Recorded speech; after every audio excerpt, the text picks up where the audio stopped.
Hey everybody, welcome to another episode of Purple Insider. Matthew Coller here, and we are 2 games into the NFL season out of, I have no idea how many hundreds of games, but these first 2, Dallas and Philly, Kansas City and Los Angeles, have got me ready to watch football all day on Sunday, and we have one more day here to prepare for Vikings and Chicago Bears. So before I get into it with what KOC had to say today about the health update, I'm going to hit you with the FanDuel question of the day right out the gate because I think this one deserves some participation from you folks in the chat. Here's the question. It's a real hot one. FanDuel question of the day, your best bet for the game. And I don't mean bet as in you have to know every line, every prop, something like that. I just mean your best bet of the game. Like, what do you think that you are sure is going to happen? Vikings and Bears, you can do something very specific. You could do something broad, whatever you're thinking. I have one that's very specific. On FanDuel right now, the over-under for Jordan Mason is 42.5 yards over. That is my best bet for the game, but whatever you want it to be. If your best bet is that JJ McCarthy looks great, if your best bet is that Caleb Williams ends up on the sideline really upset, if your best bet is that on Monday morning, the ESPN crew will be talking about JJ McCarthy's MVP case after one game, fired up. 285 games. I am glad that somebody knew that right off the bat. The real MK Ultra McCarthy game-winning drive. See, that's it. That you've got it. You've got it. That's exactly what I'm talking about for the best bets of this football game. Let me know, and I will read them. And then later on this evening, Andrew Kramer of the Star Tribune will be joining me, and that's going to happen usually on Friday night, but sometimes I guess on Saturday, depending if they're playing Monday Night Football. Andrew Kramer for the last 2 years has always had the last word on the show before they kick off. So he has that tonight with our hardcore breakdown. And we actually talk about, the Vikings defense and how it matches up. And I don't think we have a lot of discussion about Caleb Williams drama in that conversation, which will be a little bit nice after the last couple of days. So that's coming up in a bit, but Kevin O'Connell gave us some good updates on the health situation. And just to let you know, the official report, Harrison Smith is doubtful for this game, and Christian Darrisaw is, what's the right word? I am not in shape. Well, I'm not in shape here. Not in injury report shape. It is questionable. Okay, there used to be a probable, and I think they got rid of probable. So Christian Darrisaw is questionable, and Xavier Scott and Elijah Williams are out. Then on the side of the Chicago Bears, TJ Edwards, who has played 1,000 snaps or more each of the last 3 years, he is doubtful, and Jalen Johnson and Roschon Johnson are listed as questionable. Those are both big for the Bears. Jalen Johnson clearly. And if you go back to how Dennis Allen handled the Vikings before, I think it was 2022, I believe he had Marshawn Lattimore traveling with Justin Jefferson in that game overseas in 2022. So I wonder if there's going to be a similar plan if Jalen Johnson does play. But if he plays and he's got a calf/groin, that's 2 injuries that he's questionable with. Is he really going to travel all over the field with Justin Jefferson if that's what he's doing? Because Dennis Allen does play a lot of man coverage and plays a lot of physical at the line of scrimmage. It seems like that might be hard for Jalen Johnson. But let me get you the official updates here from O'Connell on Harrison Smith and Christian Darrisaw. He probably did a little more than I expected today, which was really encouraging. But yeah, it's just a matter of time back on the grass. It's definitely not mental. He's been doing this long enough to stay sharp. But yeah, it's more of a physical ramp up for him as we move forward. Chris, what will determine from now until Monday whether you decide to put him out there or not? Yeah, I thought, like I said, there were some great moments throughout the week as part of we planned on handling this week exactly how we did. And that goes back to the beginning of training camp. I can't say enough about the work he's put in, and to have the type of camp he's had, and to even have it be something where Christian and I, can make a decision, what's in Christian's best interest, but also understanding like this guy's done everything in his power to give himself an opportunity for that conversation, and we're going to have that. It's probably going to be something. We'll see how he feels tomorrow. Ultimately, the fact that we're going to be able to have that conversation and figure out if he can go or not this week, and if it's not this week, I know he's getting really, really close. So there is Kevin O'Connell talking about Harrison Smith first and then Christian Darrisaw, saying that Harrison Smith did more than he expected. Is Harry going to talk his way onto the field after being doubtful? And even if Harrison Smith played 20 snaps in the game, isn't that better than 0 snaps? But also, he has not practiced until really this week and the last couple of days in a limited fashion in weeks. So that seems like it might be a lot to ask for Harrison Smith as he recovers from a health issue. But the fact that he's even doubtful, I think, is very positive for Harrison Smith's possibility of playing next week, if he could even have any chance at all of being in this game against the Chicago Bears. And it is a night game, so every hour counts when it comes to that. And what it sounded like to me with the way that he just talked about Christian Darrisaw is it's all about how his knee responds to these last 2 full days of practices. Because, the other day they gave him a rest day, and I thought, I don't know, that doesn't sound like he's going to be ready. Usually you're not talking about going into week 1 and having someone have a rest day right away. But then full participation in the last 2 practices does point the arrow in a good direction for Darrisaw. If he wakes up tomorrow and it's stiff and it's sore and it's swollen or whatever it might be, then they might say, hey, whoa, let's ice that thing. Let's pull it back a little bit. We'll plan for next week. If he wakes up tomorrow and they evaluate it and there's no creakiness at all, he feels great, he could run a marathon tomorrow, then Christian Darrisaw is going to be your left tackle on Monday Night Football. If there is a game to wait for, and this is no disrespect to the Bears, but if there is a game to wait 1 extra week, it probably is against Chicago, since I don't think they have one of the most dangerous defensive lines in the NFL. But I think we know that Christian Darrisaw has an effect that is more than just, hey, he's a good pass blocker. He is an elite run blocker. They can use him on screen passes, which I'm writing about, and I asked KOC about today, and he was talking about the players that they have as a complete unit and the details and all those things. It's a lot harder to do if you don't have Christian Darrisaw in there. And not only that, but you can help Donovan Jackson a little bit more. You can give him Ryan Kelly, slide him that way sometimes, whereas if it's not Darrisaw, you might actually have to have Josh Oliver over there playing over Justin School to give him a little bit of help, because you know that they're going to throw a lot at that side. So there is a trickle-down effect in this football game of Christian Darrisaw. We will have to wait and see until warmups if he is going to be able to go. And as far as Harrison Smith, if he does not play, here's what KOC had to say about how they will handle his potential absence. I think you're never going to be able to totally replicate the experience and the understanding and feel of our defensive scheme, but at the same time, those guys have gotten a lot of reps together. Whether you're talking, Jay Ward, Theo, and in there with Josh Metellus and whatever other groupings Flo's got up for the game. I feel really encouraged by the work those guys have put in. And that's not just this week. We started our preparation for a reason a long time ago, to start people, communicating and having that dialogue in real time. It's a road game, so the verbal communication for our defense will be critical. And then ultimately understanding that Ben's going to throw a lot at us.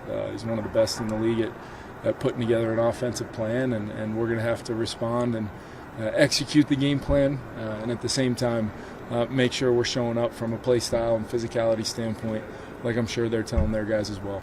Very, very curious to see if Harrison Smith doesn't play, if we do see a lot of Jay Ward and Josh Metellus up at the line of scrimmage, or if we see Josh Metellus and a lot of nickel. They talked about the nickel and wanting to play more of that, even going back to the owners' meetings, like right after they re-signed Byron Murphy Jr., they said, we want to play more nickel. We want Murphy inside where he was a lot more earlier in his career, but the last 2 years, they haven't really been able to do that just with their personnel situation. They can a little bit more with Jeff Okudah. Okudah is also kind of a safety size dude. I think now Stephon Gilmore is a pretty darn big corner, but I think Jeff Okudah is the biggest corner other than Xavier Rhodes that I've ever been around. He is huge and very physical, very good against the run in his career. If the criticisms of his coverage are valid, you go to the numbers, you can see them for his career. But as a tackler and as a run defender, he is pretty darn good. So having him on the field is kind of like having an extra safety from the run defense standpoint. I would guess that they go that way a lot more than playing Jay Ward, but they also might, this is a 3 safety team, so they might want to stick with that. And also Jay Ward got a ton of reps this summer, by the way, because Metellus was banged up and then also Harrison Smith was out. So I think we're going to find out if Smith doesn't play. How does Brian Flores feel about Jay Ward? All right, 2 more quick things. One of them was, I'm sure you want to know what KOC had to say about JJ McCarthy leading into this game. So here was the game week leading up to JJ McCarthy's first start and what KOC thought of that. What did you see from JJ McCarthy this week and just getting through a full game week here? Yeah, I think he's been encouraged to have a game plan, and I think he's been encouraged to not have that game plan necessarily tied to Brian Flores' defense. But there is a method to practicing against our defense, and it goes with I like the stress of it. I like the feeling of we've got to solve some problems on a daily basis. Some we can kind of preemptively do, and others, more so are things you're doing in real time on the fly and seeing how guys react to that, because that is what real football is. When Monday night happens, there are no rules to say they can't do things they haven't shown or we can't do things that we haven't shown. So there's going to be some unscouted looks. There's going to be some things you got to trust your rules. You got to have answers, and you don't get to wait till Monday morning to have those things. So I'm encouraged across the board by the work JJ's put in. I think he's had a really good week of practice. I think his teammates, you can kind of feel it, started really before the actual game week started. But when you look at his work on Monday, Wednesday, Thursday, and today in the full speed settings, and then the ownership and the understanding of what we're doing in the walkthrough settings, you can start getting to a place where you hope 2 + 2 = 4, and I think that's how he feels. And as I've told him many times, do everything you can leading into that ball getting kicked off, and then him and I are going to be in this thing together, along with a bunch of really talented teammates, a great defense on the other side, a special teams group that's going to compete in their one-play phase every out they get, and an entire coaching staff and the resources we have are behind him and with him, and can't wait to get to do it with him. There it is. Kevin O'Connell talking about JJ McCarthy leading up to this week. And, I think O'Connell is not always the easiest guy to read, because sometimes there's just a lot of words, as there was, he got into the special teams and they got to take care of their ops and everything else.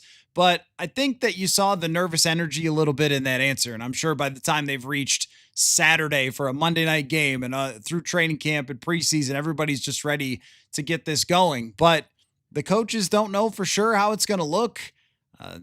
The audience doesn't know. The reporters don't know.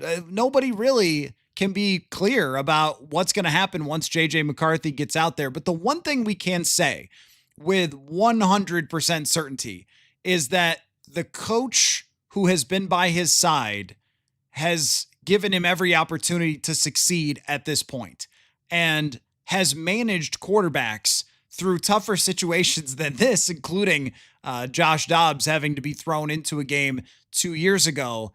So I think the experiences for Kevin O'Connell that have led up to him being here, of being in the quarterback's ear, being in Kirk Cousins' ear the first year, and those two feeling it out of how that works, to last year where he's pulling the strings for Sam Darnold and managing his situational stuff. And even you saw at the end of that Packers game, the encouraging words just before he sends in the play call and things like that. We went through the Caleb Williams discussion yesterday with the big Tyler Dunn story. And, a lot of you said, wow, big shocker. Like the coaches and Caleb didn't get along. It was all over everybody's face and they fired the coach. Like, well, that's very true. But in this situation, The coach and the quarterback seem from day one of training camp, OTAs, all the way through the joint practices, preseason, they really seem connected. And that is a major part of the battle right there, is just locking those two in. And that's why I've made the Jared Goff 2018 with Sean McVay comparison many times, because Goff was a young quarterback. He was in his second year. He was learning, a new system, stepping out there as a full-time quarterback. And he had a lot around him, and he had a coach that was in his ear. And I remember the story coming out about McVay talking with him about the defense all the way until the communication shut off. And people use that to make it sound like Goff didn't know what he was doing. KOC does that all the time. He's done, and so does any coach that's really well connected with their quarterback. And I think KOC probably talks a little too much sometimes for those QBs the way that he's brought it up before. But if you were going to pick, how many coaches would you take ahead of KOC to be in JJ McCarthy's ear and have trained him now for 2 years to get to this spot? So you kind of see it on his face like, well, we've done, all the hay's in the barn. We've done everything we could possibly do. And now you got to throw the football. Okay, one more, because I had a chance to ask Kevin O'Connell a question today about Levi Drake Rodriguez, and just the defensive line room is fascinating to me with Hargrave and Allen, but I don't think that Hargrave and Allen are going to play 100% of the snaps. And when you have a team so confident in its depth that they traded away a veteran captain, I think that says a lot about Levi Drake Rodriguez and how much he developed. I expect him and Jalen Redmond to have significant roles in this game. So I asked about Levi Drake Rodriguez's development.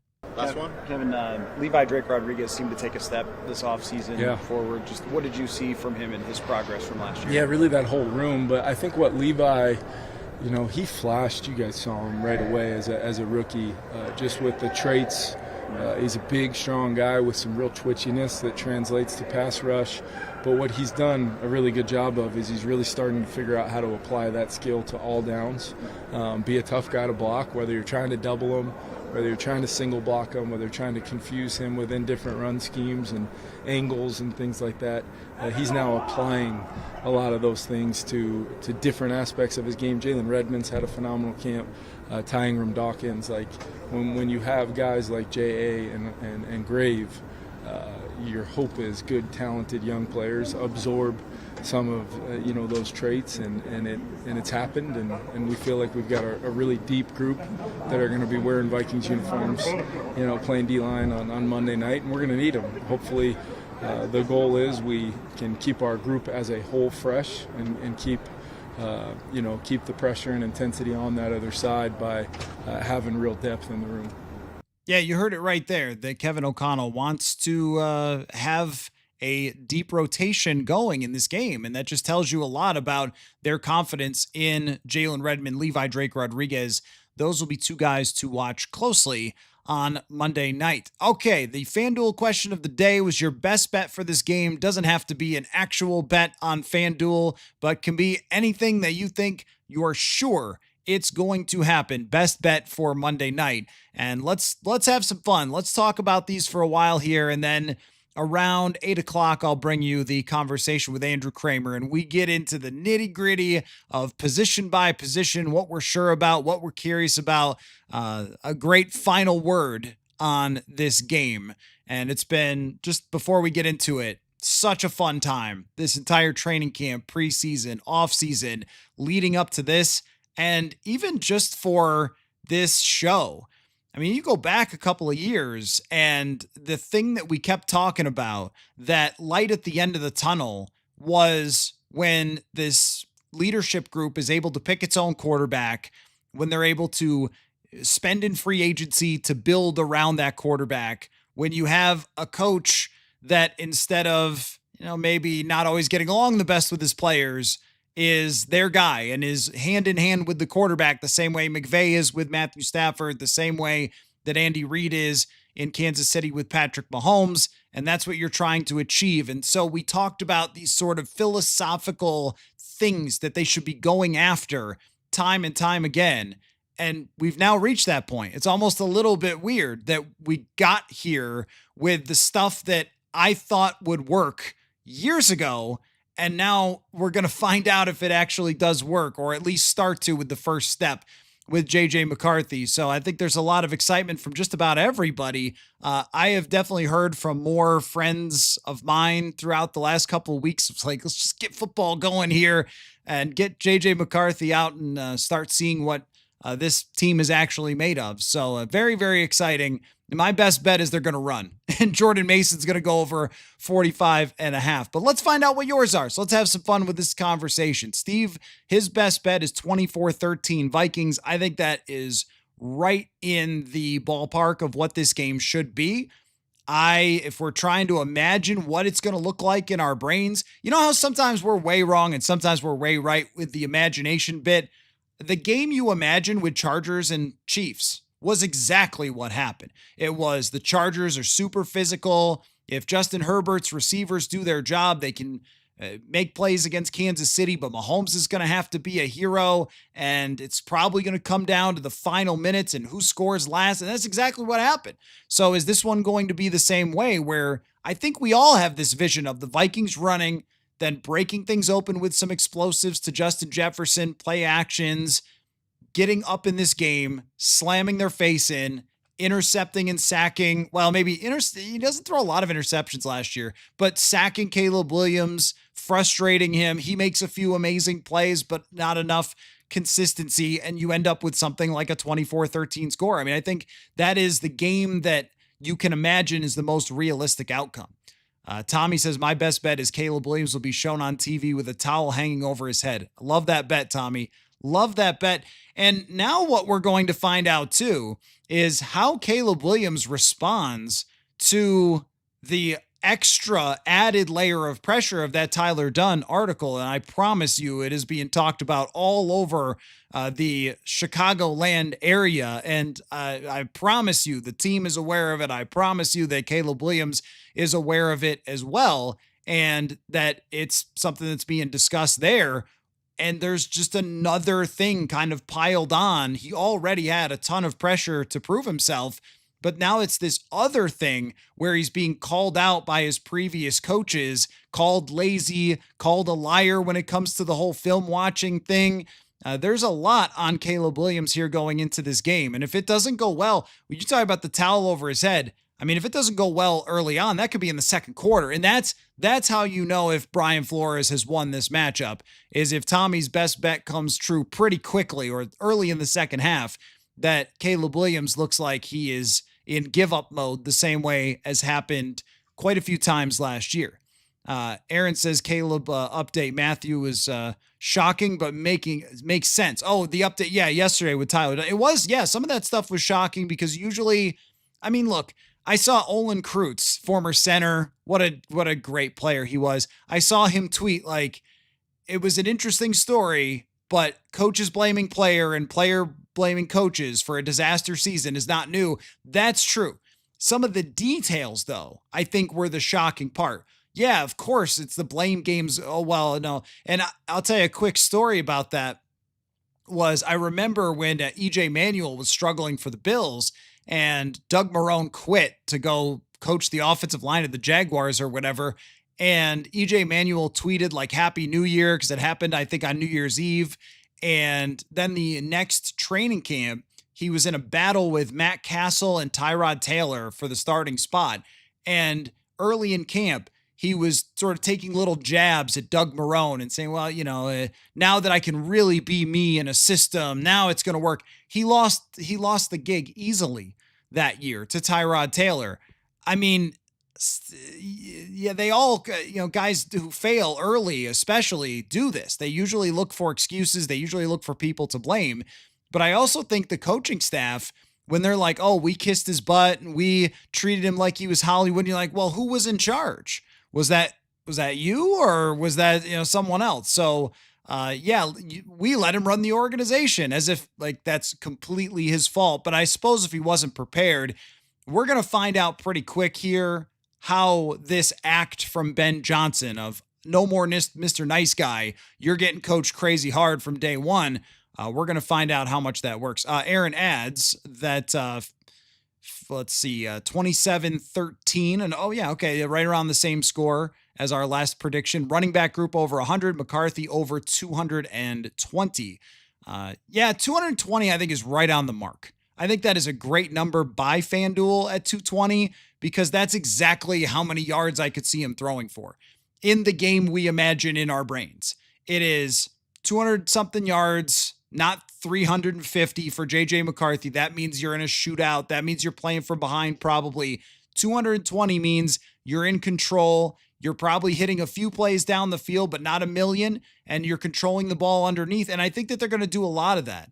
And the reason I'm writing about the screen game is because I really think it had improved over what we've seen at any other time with KOC, in part because of the offensive line.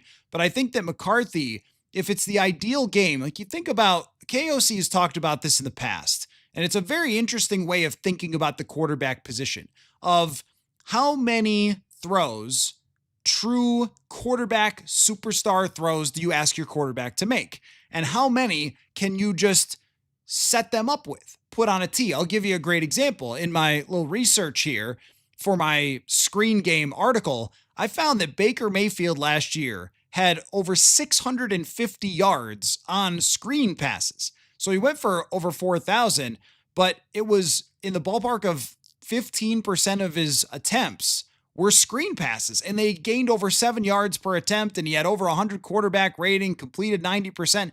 So, okay, right from the bat, you're giving 15% of the quarterback for free. The quarterback doesn't have to do anything in 15% of the plays. If you have easy reads, if you have short underneath stuff to Hawkinson, to Thielen, then you're cutting into that even more.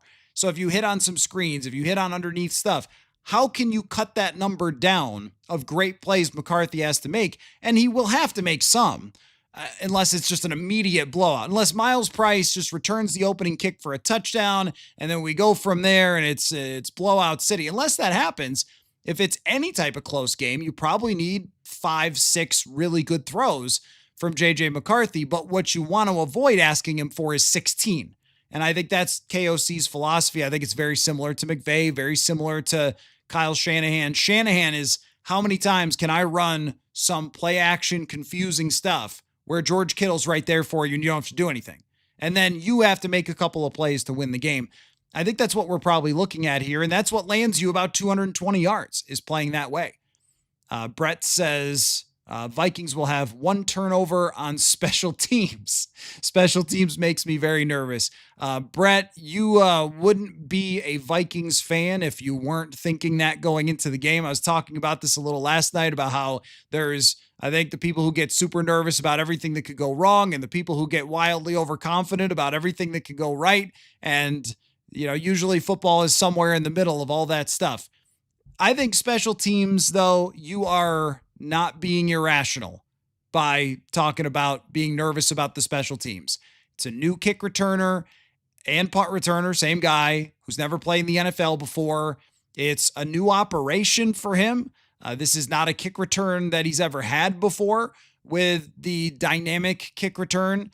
It's punt return speed that's never happened before with the guys coming down there. And, you know, preseason, I think, does emulate pretty well, but not perfectly with the way they're going to punt the football. So I feel you on that. I think you are justified. Frank wants to go very specific here. Van Ginkel tackles and assists over 4.5. That means, Frank, that you are a man who pays attention to the daily fantasy and gambling markets. But, you know, Van Ginkel, what I want to see about him is just where he is. Where is he lining up?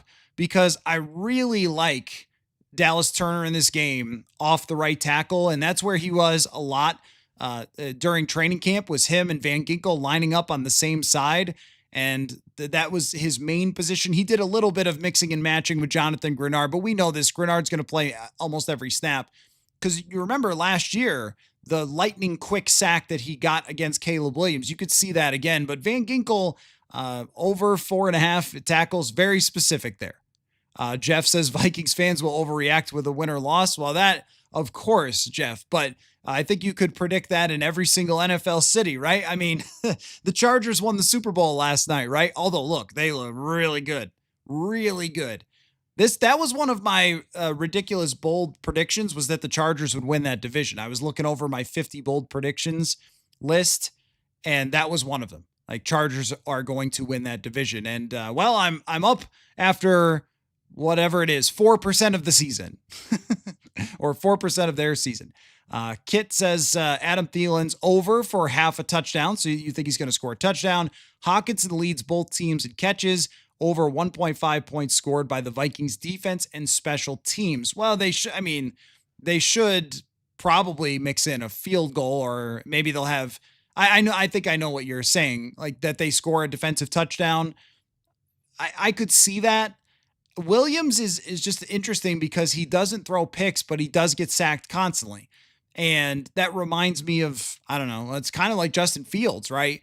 It's hard not to make the comparison. They do a lot of the same stuff. And also, I think after Justin Fields was on his way out, there were articles that were inside Justin Fields, maybe inside the Chicago Bears leadership. It's so interesting with Ryan Poles because I feel like Ryan Poles' actual roster is good and has done a good job at these decisions. He landed the number 1 overall pick in a trade.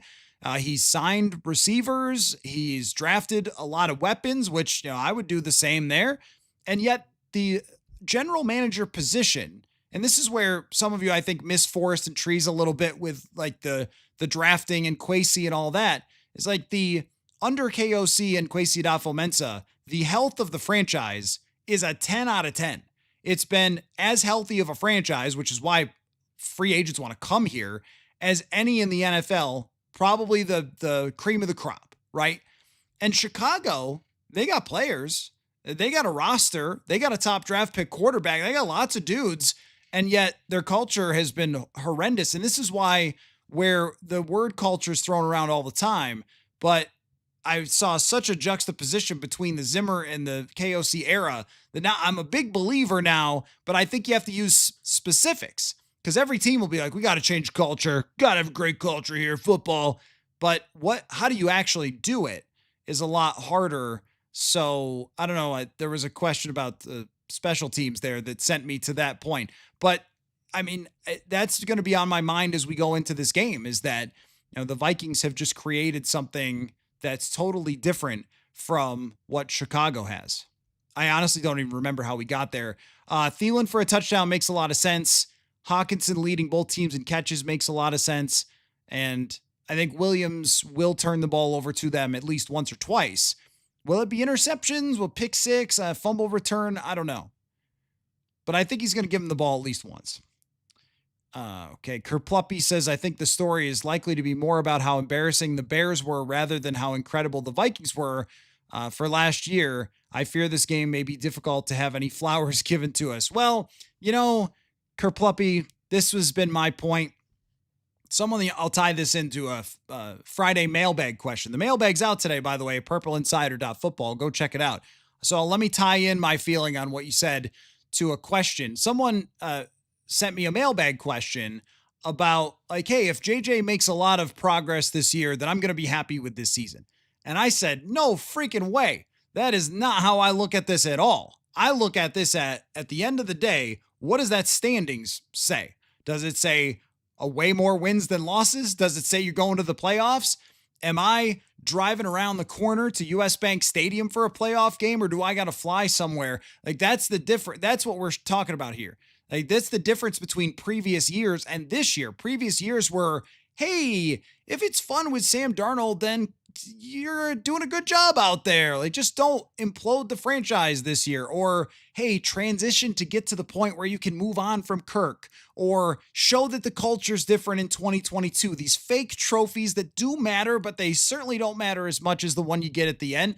This year is the year where who cares if the broadcast talk, and I know you guys got to watch it. I don't. I'm sitting up there in the press box, but who cares if they give flowers to KOC? Who cares if they give more attention to JJ McCarthy? Who cares about any of that? W's and L's, my friends. That's what this year's about. That's the difference, I think.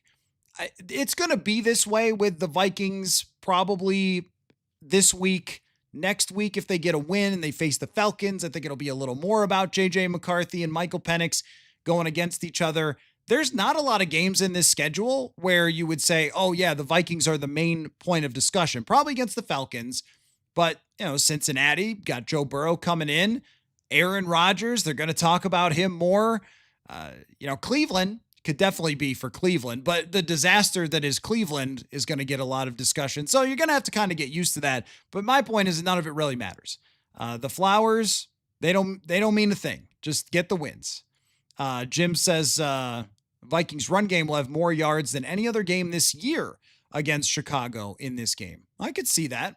I think that's a good best bet. If you're just joining, we're going through your best bets. That's the FanDuel question of the day. What's your best bet? It does not have to be a FanDuel bet. It can be almost anything, like the really good submission of Caleb Williams will have a towel over his head at some point in the game. Steve's got the Vikings defense with 6 sacks.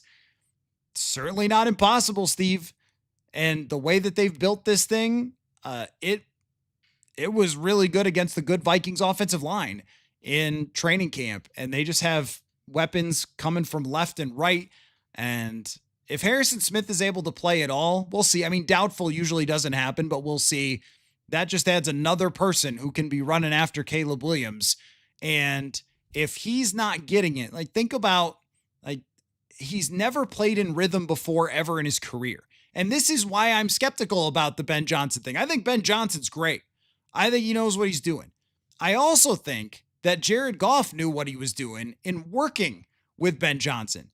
And I think that offense was built over 3 years with Jared Goff and Ben Johnson working together like this. I don't think you could just pick it up and copy it. And that's a mixed metaphor. I don't think you can copy it and paste it on your computer or pick it up like a sack of letters in 1874 and deliver it to Caleb Williams. I don't think it works that way with an offense. You have to build it together. And that's kind of the key point about KOC and McCarthy, is that they have had hundreds of hours now over the last year and plus talking about what they're going to do offensively, what you're comfortable with, how you see it, what you've seen in the past, what you're seeing now, what your footwork is. And that was Goff and Ben Johnson. Can you just transfer it over here? And if you are this late in this game, it's going to be a sack. So I don't think you're nuts to have 6 sacks. CM Boo Earns. Good. I like that Simpsons reference, I think. Simpsons reference there. My best bet is that something crazy happens in special teams. A block punt, doinked field goal, muffed catch, something weird going to happen. Yeah. It wouldn't be a Vikings and Soldier Field game if something didn't happen when it comes to that. Although, if the special teams are coached well, you saw that from Kansas City last night. The fire drill from Kansas City was incredible with them getting onto the field and kicking the field goal. But I like that. I like that best bet that, we're thinking that the ball is going to bounce off of Miles Price's face mask or something, but could be on either side. Bruce says, why does everyone think that it has to be slow rolled and that he'll be iffy? Why can't it be Randy Moss type of here I am type of debut? Yeah, well, I mean, Randy Moss is one of the all-time greatest players to ever step on a football field.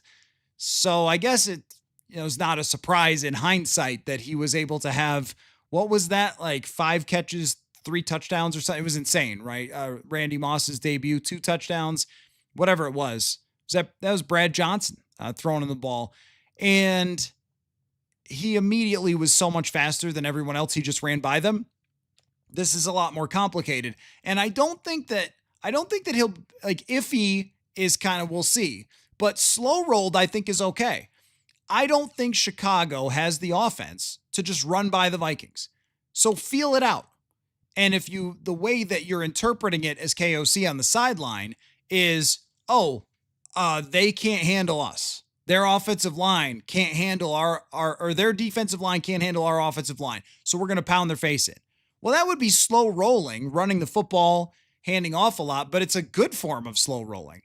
If he's seeing that their defense is kind of having to sell out to stop the run, try to hit them over the top, right? I mean, these are the things that you hire Kevin O'Connell to do, is have a feel for that. I think, logically speaking, it makes a lot of sense to play it out early with some of the easy stuff. I talked about the screen, hitting a play action, hitting a crosser underneath to Adam Thielen. Just get things moving, slow roll it like that, and then go. But would I be really shocked if, they came out and threw a bomb? Probably not, but I think you want to get one of those long drives going. Seek Jesus 27 says, I was watching a Chicago podcast that addressed the Dunn article, and the fans were so pissed. Not many of them took it seriously and think it's a lie. That happens all the time. Anytime. It's funny because when Tyler, and I know that he's got an article on Aaron Jones in the works, that's a really great article about Aaron Jones and shines light on what an incredible person and leader Aaron Jones is. It's funny. I don't think he'll be accused of being a liar then. He's written 100 articles. And, I said this last night. I've known Tyler for a very, very long time. It's really funny to me. And this happens every time, that when Tyler writes a really, really good article about somebody and it's a great feature and it takes you through their life story or something like that, no one ever says that he's making it up. And yet when he, comes out with something like this, that's probably got to be pretty scary for Bears fans. Well, then all of a sudden he's making it up for attention, even though his good articles get attention too.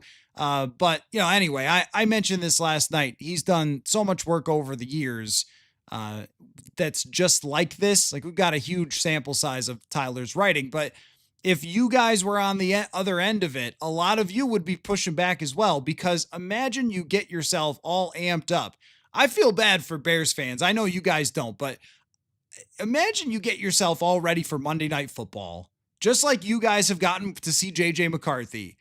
And you're like, all right, it's time. I've waited all summer. Ben Johnson, save us, baby. Give us that Bears offense. I'm ready for Caleb to take the next step. Let's go. And you got your bear claws on, and you got your hats with the ears on, and you're saying the Bears over and over. And then some guy just comes in and says, oh yeah, your quarterback, lazy, entitled, thinks he's a Hollywood superstar. It's actually his fault, whatever happened last year. And oh, by the way, he, and I did ask somebody about this, by the way, about the ready, set, go. And, that was right. Like, the ready, set, go was very predictable for last year. And I mean, imagine someone did that to you yesterday.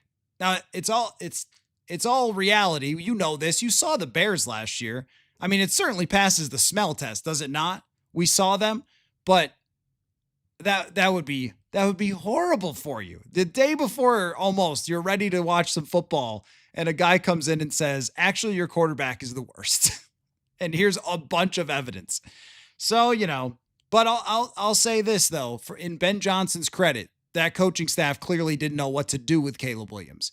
And I think it was it Caitlin Kaler who said somebody told her that, about Mahomes, like the coaching staff with the Chiefs, they are always afraid, and I think it sort of shows up sometimes, they're always afraid of screwing it up because he's so good that they're afraid of screwing it up. And I think the coaching staff had some of that with Caleb Williams, where it seemed like they were afraid to tell him, here's what you have to do, or to not tiptoe around him or not treat him like the savior and actually coach him hard.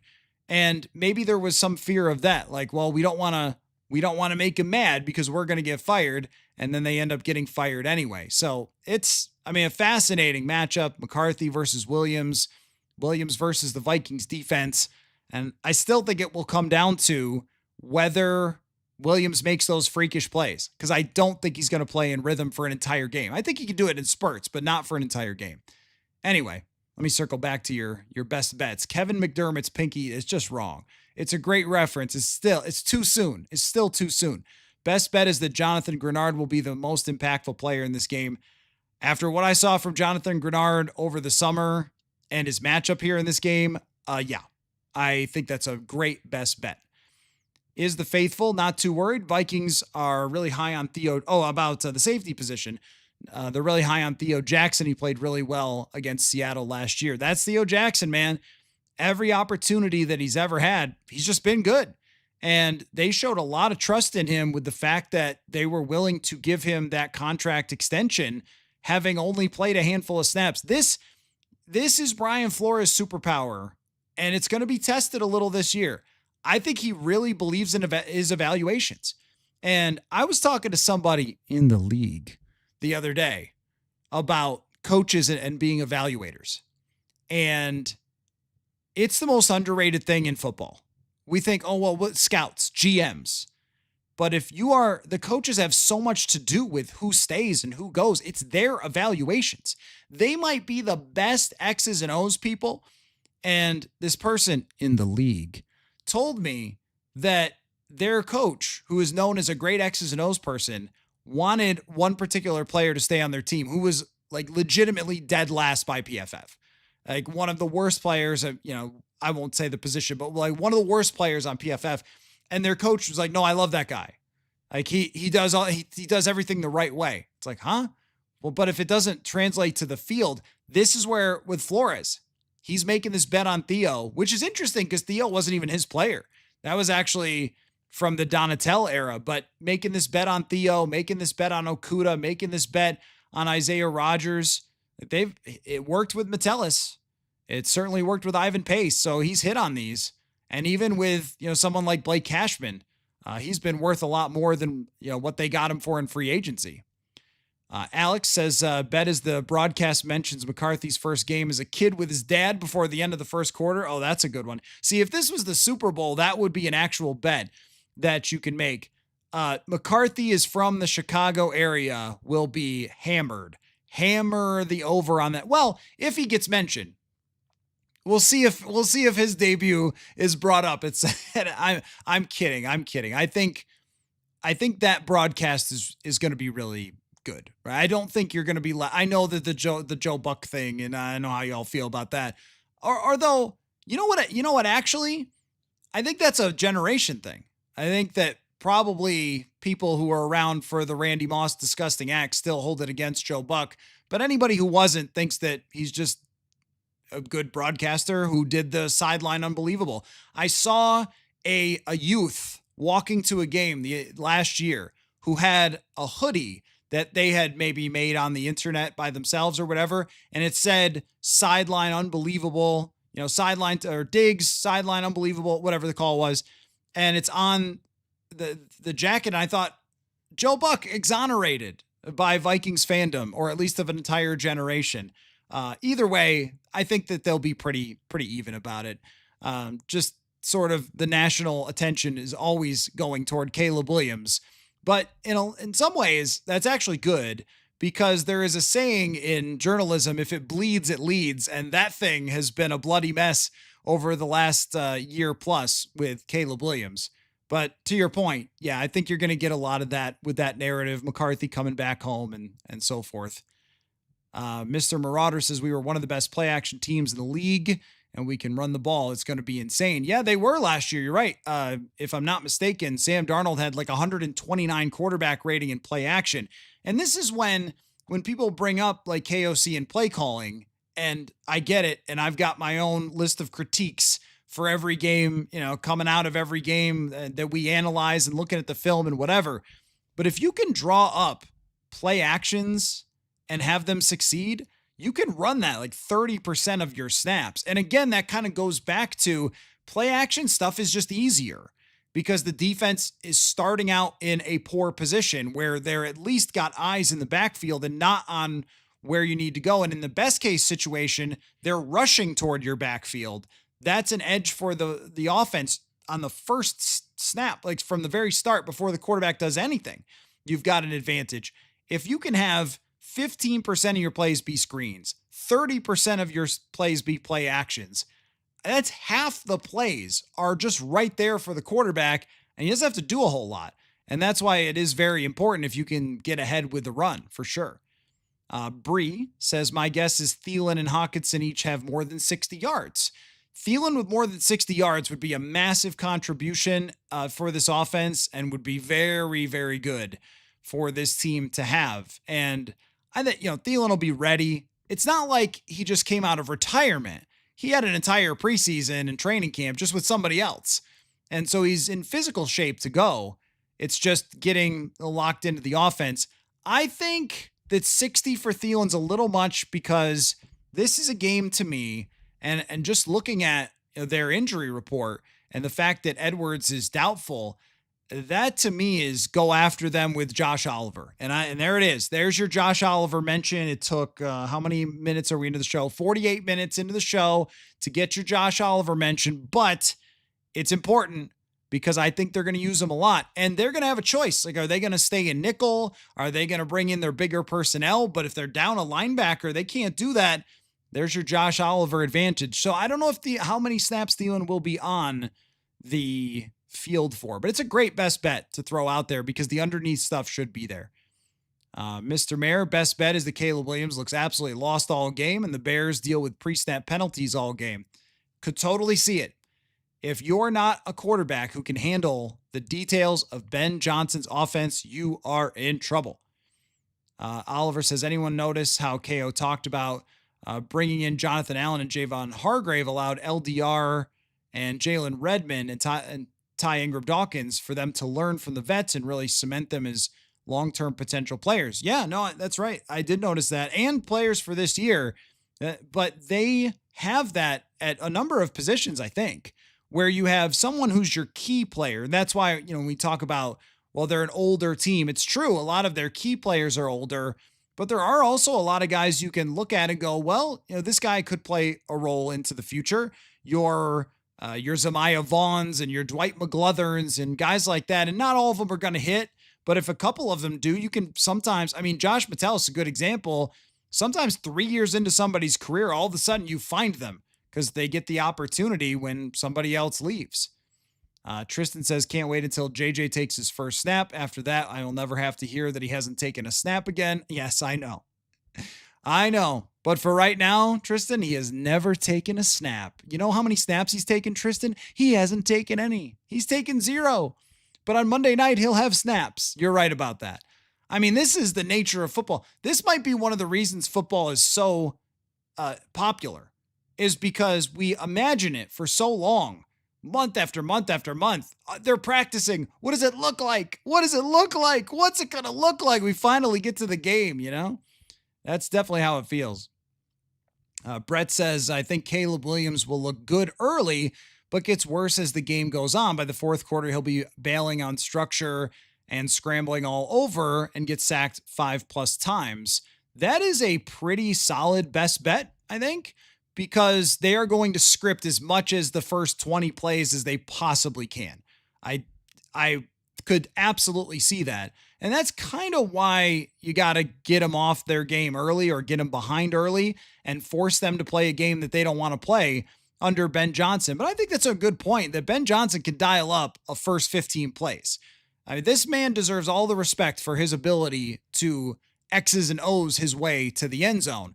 So that's a good point. But when you get into the third and fourth quarter, then a lot of it just comes down to, hey, are you ready to handle this play call at this moment and know it inside and out and lead your team?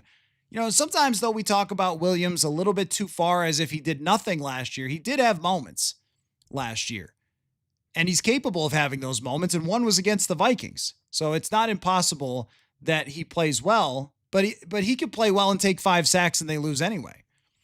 Mr. Marauder not Mr. Marauder, just Marauder. We got Mr. Mayor and Marauder, and you guys often send messages around the same time. Best bet is Grenard, 2 or more sacks. I think Grenard has one of the biggest advantages in this game. Jim says the universe has screwed me. I'm old. The universe has screwed me out of 4 rings at least.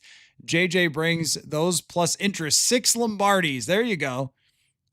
That's Tristan's like, can we please get a snap from JJ? And, Jim's got him with 6 Lombardis.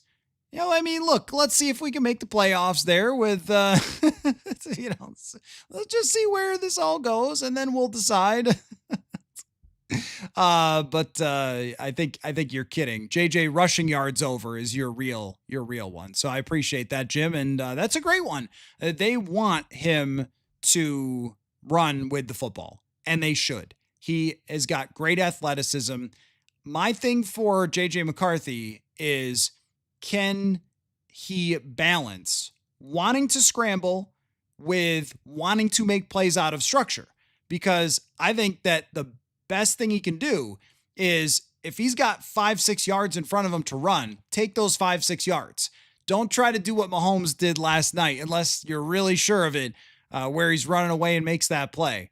he's a playmaker. I mean, that we know that. We've seen that in camp. We saw that in his college tape. He is a playmaker. He's got that mindset. It was one of the best things that he did in college. But at this moment, if there's an opportunity there to just take the profit on the ground, then do that. That's how I look at it for right now, and then work into that. Is the faithful? My best bet as a typical Vikings-Bears game is like 20-17, where there's block kicks, muffed punts, and wild plays.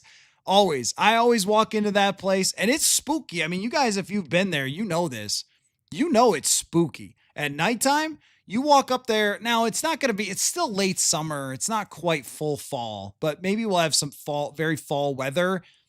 When the wind is blowing and the leaves are coming down and it's that chill in the air and you're walking up to Soldier Field, it feels like Halloween.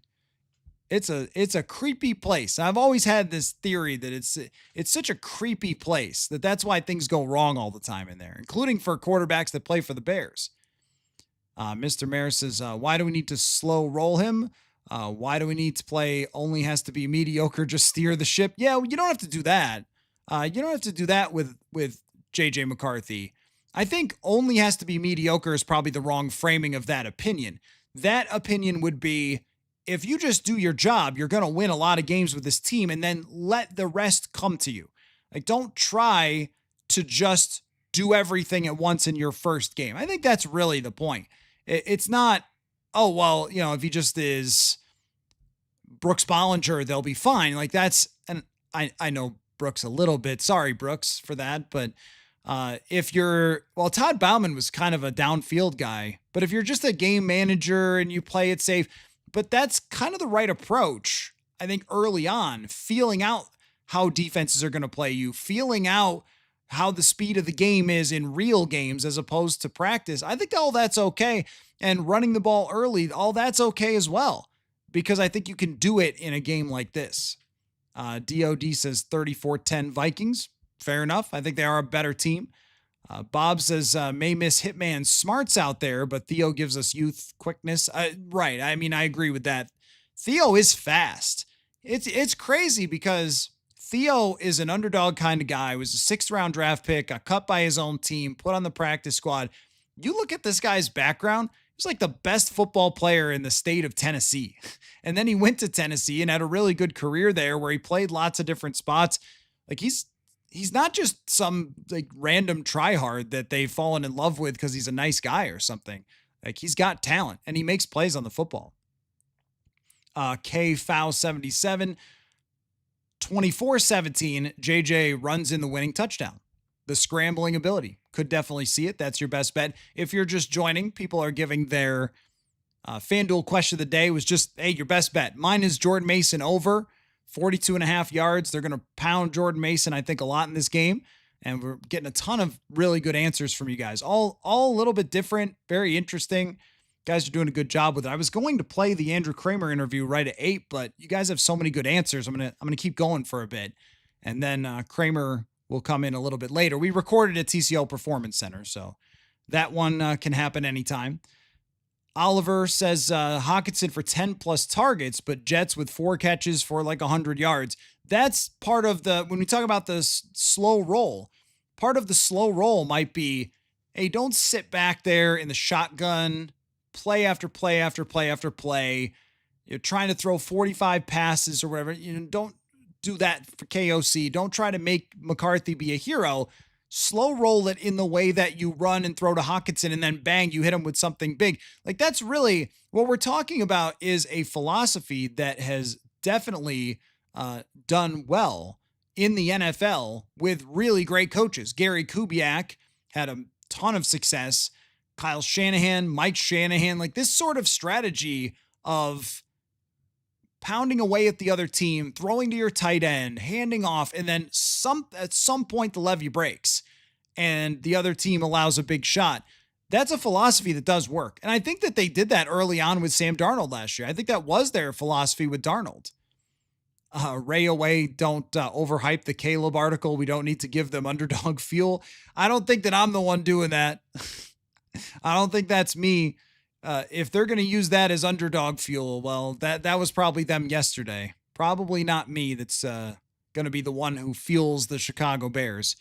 I have not ever... Okay, I will tell you a funny story. One time I know of that I impacted a Vikings decision, but I know of no other time that my journalism has impacted the result of a game or any player's future or anything else. Maybe I didn't know about it or something. Maybe I wrote some brilliant analysis or had some great observation on the show that was used by the Vikings, but I don't know about. The only time was that I wrote an article about a backup cornerback, Holton Hill, if you guys remember him. And in the article, I talked to his high school coach, and I included some film of him kick returning. And the Viking special teams coordinator, Matt Prefer, read the article, and he saw the film of him kick returning. And in the last preseason game, they had him kick return, and he was good at it. Now, I don't think he ever kick return in the season, but they thought, well, if he could do a little bit more, we should keep him over some other guy. And they ended up making that decision. In all other games and decisions, I don't think I've had anything to do with it. So how much I talk about the Caleb Williams article or whatever will unlikely have a lot to do with the result. And I won't be sacking anyone. I'm going to leave that to Jonathan Grenard. Patrick says Caleb will get sacked 4 times and rush for 25 yards, 220 yards passing and interception. McCarthy sacked only twice, 205 yards, Vikings 24-17. That's the game that I think a lot of us have in our brains, is McCarthy making fewer mistakes and winning because of it. Probably not just a blowout. And Dennis Allen's really good as a coordinator, really good. Was not a great head coach, but a really good coordinator. Kind of like, I mean, when you have somebody who's been a head coach before and has the amount of experience like Flores, Dennis Allen, that's somebody you got to take seriously. Like, they know how to game plan. They know how to get a team ready. Chicago, Eberflus was a pretty good defensive mind, but had no idea what he was doing with situational stuff. Dennis Allen's just he's a really good coach. So I don't think it's going to be easy to just walk in and just steamroll them offensively. You kind of need that type of game. Patrick says, I believe that Ben Johnson will give quick outlets for Caleb in the first half, hoping to build his confidence. Does it? Well, let me try one. I'm going to try one. Hold on. It's Diet Coke tonight. I ran out of Diet Dr. Pepper. This one's good. So I'm going to take a sip here first. Let you guys wait on this one. Here's a best bet. Andrew Van Ginkel pick 6 on a screen. That's a good one. I'm calling it. If this happens, I will replay this clip on the show on Tuesday. Andrew Van Ginkel. They're going to be waiting on that because I think you're exactly right, Patrick. I think you're exactly right. For a best bet, they're going to try to get the ball out of his hands. They're going to try to run some of that screen stuff. And remember, Van Ginkel came this close to getting one off Jared Goff in that Week 18 game that could have changed everything. Who was calling the plays? Ben Johnson. Josh says, Joshua, is Justin School going to be good? Dude's in for Darrisaw, potentially in for Darrisaw. As of right now, it seems like it all comes down to just the medical evaluation when he wakes up tomorrow. Does he wake up tomorrow with swelling? Does he wake up tomorrow with pain, or is he good to go? And if he's good to go, then it's football time. Justin School, I think if you're asking for a matchup he can survive, it's this one. If there was an amazing speed rusher on the other side, that I would be a lot more concerned about. But School David Questenberry held up against this team last year just good enough to get by. The difference is enormous, though. Sean says, I think we see the Vikings march the field very well on Monday and win by 16 to 20 points. In a league where every game seems to be one score, which I kind of lost it last night a little bit. I sent out a much more polite tweet than was in my brain. So exhausted of the one score game stuff. We've talked about this on the show for 3 years and how really win probability in the fourth quarter, sometimes it's 80% and you close out a team by a score like the 49ers game last year. Sometimes it's a 50-50 and you get a lucky thing happens. Sometimes it's luck. Sometimes it's not. It's not a predictive number in the way that people act like it is. just last night with the Chiefs. They won all their one-score games. They got beat by the Chargers. They got beat. It was the Chargers outplayed them. The Chargers, that was a great example of a one-score game that the Chargers were the better football team from start to finish. Kansas City made it close at the end, as most football games have happened. But that was the Chargers game. They outplayed them the whole time. It's a great example. Like, is that luck? One-score games are luck. That wasn't luck. The Chargers were great. So, I don't know. Anyway, sorry to go on that rant, but if it's going to be hard because every Chiefs game is on national TV, and every time it's going to be like, they're only 2-1 in one-score games, and they won all of them last year. Forever. So, I mean, that statistical analysis was done like 15 years ago, and it was good stuff at the time. It's like how on-base percentage was a real good development at one point for people to focus on, and then we got little trackers that tell you exactly how much a sinker ball breaks. Like, things change, and still doing the same analysis on one-score games as if it's 2005 is crazy to me. It's just not good. And we have win probability models. Anyway, okay, I'm going to move on. Mr. Mayor says, can we stop and acknowledge how awesome it is? The season has started and meaningful games have been played. Buddy, I needed it bad. I'm already losing my mind over, broadcast stuff. We're back. Patrick says, do we know who's punt and kick returning? Yep, that's Miles Price. And if you're making a best bet, it seems like a lot of you are saying the best bet is that, maybe Miles Price makes a mistake. So let's go the other direction then. Miles Price, is it a best bet that maybe he makes a difference on a big return?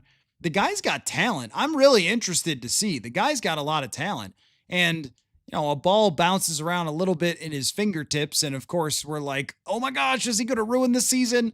Because we've seen every possible way a Vikings game can be lost at this point, including Adam Thielen 2016. It was kind of funny when they were talking about him as the backup punt returner, which I don't believe at all, that he'll ever return a punt this year. But the last time the guy caught a punt, he fumbled it in 2016. Like, I don't think that's any more reliable than anyone else. Maybe you should have kept Silas Bolden on the practice squad or something. But Mr. Mayor says, I don't care if Price muffs a kick or a punt. I can't take another year with KOC not even trying to make special teams meaningful. That's true. This is a little bit of a more aggressive play because they definitely could have had somebody who is a veteran who's caught a lot of punts before, and he just ends up like catching some punts and fair catching. I mean, what was your favorite Brandon Powell punt return last year? The answer is none of them, because he never returned any of the punts, which made sense because they were winning all the time and they weren't in a position where they needed someone to make a special play. But I tend to agree, like, they've seen a lot of this guy and they really like him. So he gets a chance, and he is a playmaker with the ball in his hands. But betting that the special teams will be a part of this, yep, I think that's a fair bet. Kit's already guessing a safety or a strip six. Okay, that's possible. Is the faithful. Caleb Williams doesn't throw picks because he's always sacked to the ground is absolutely true. Brian, juxtaposition word of the day. Feel free to use it. I like it. Very, very useful word. Let's see. Marauder Shadur will be the topic Cleveland week. Yeah, you're probably right about that. Depends. Kind of depends on where that team ends up. But you can count on, the other team being the main focus until the Vikings prove it. And I mean, I do think there will be a lot more JJ McCarthy debate than there was in the past. Vegas Patriot says Grenard will be a man on fire in this game. 3+ sacks against the Bears and 8 by week 5 defensive player of the year. Anybody who is putting high expectations on Jonathan Grenard, I say do it. The way that he's looked so far, the way that he performed last year continues to ascend, do it.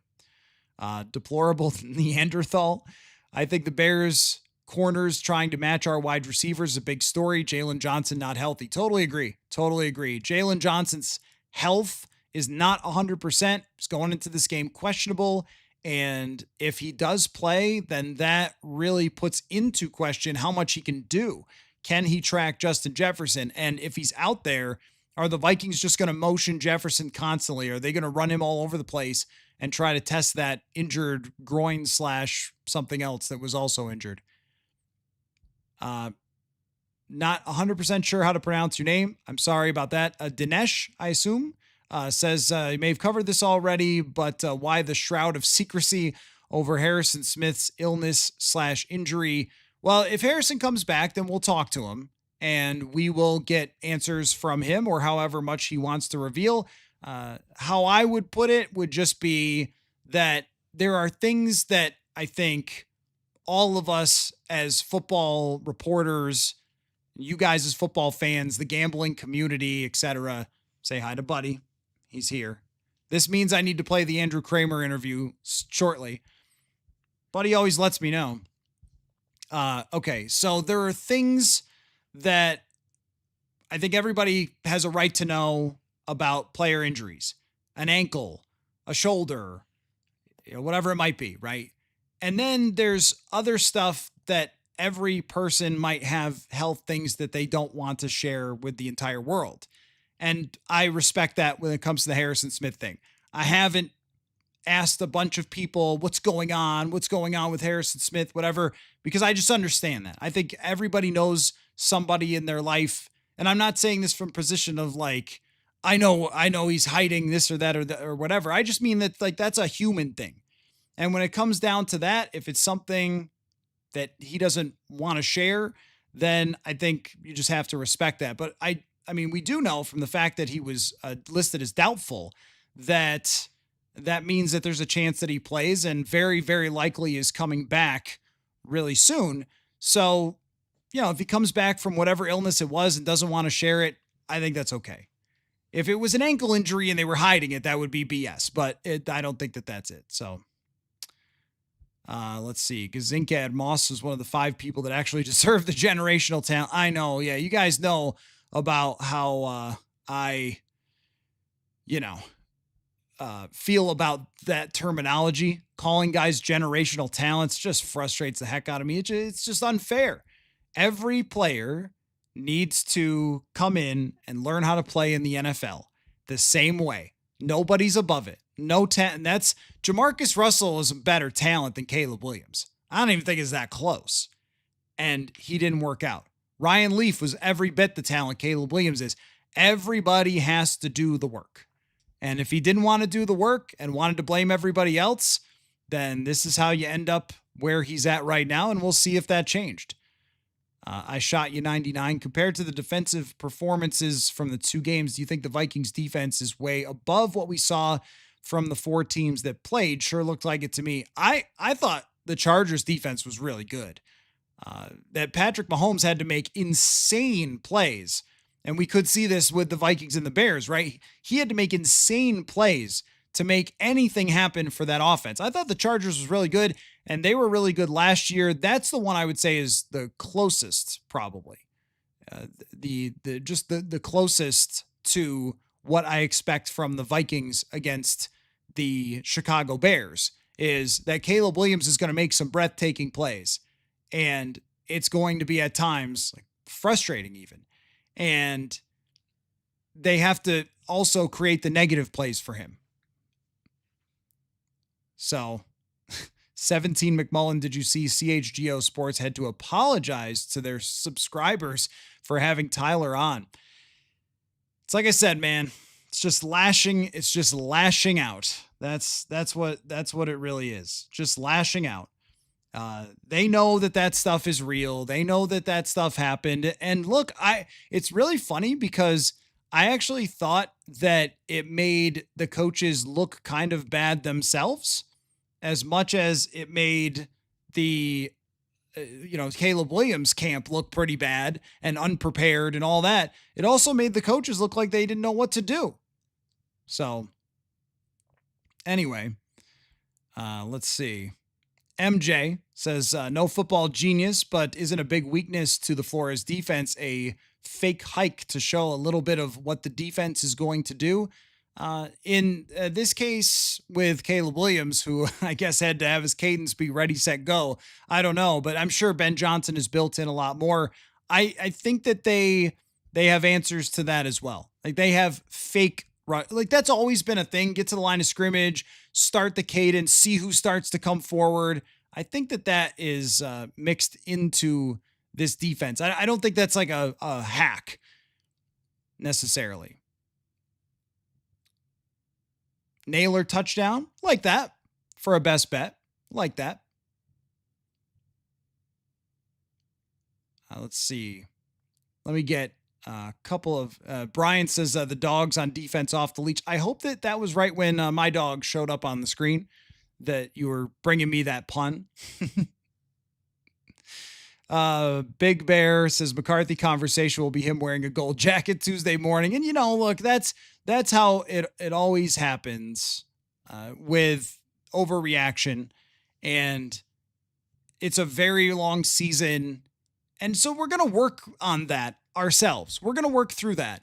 I haven't really prepared myself actually for the different scenarios. We had last night the pie chart where it was like, well, what percentage of chance could it be that they're blown out? What percentage could it be that it's a close Vikings win? What percentage that it could be, a whatever close loss, right?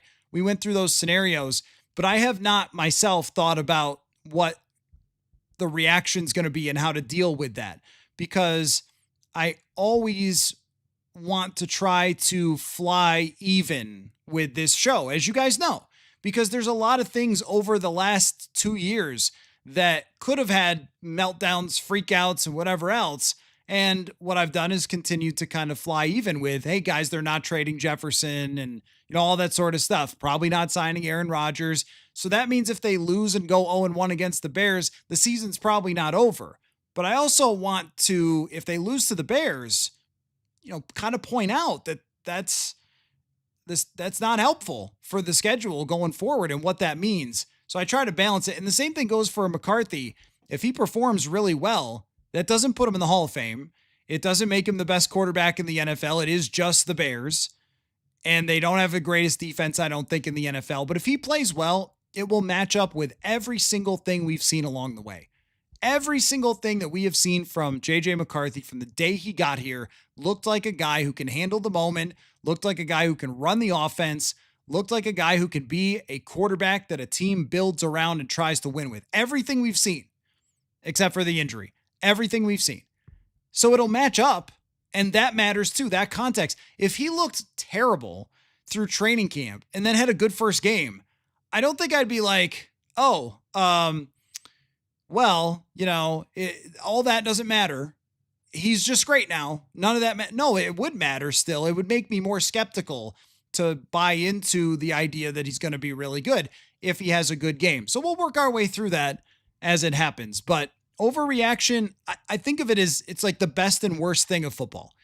The best thing is a post game.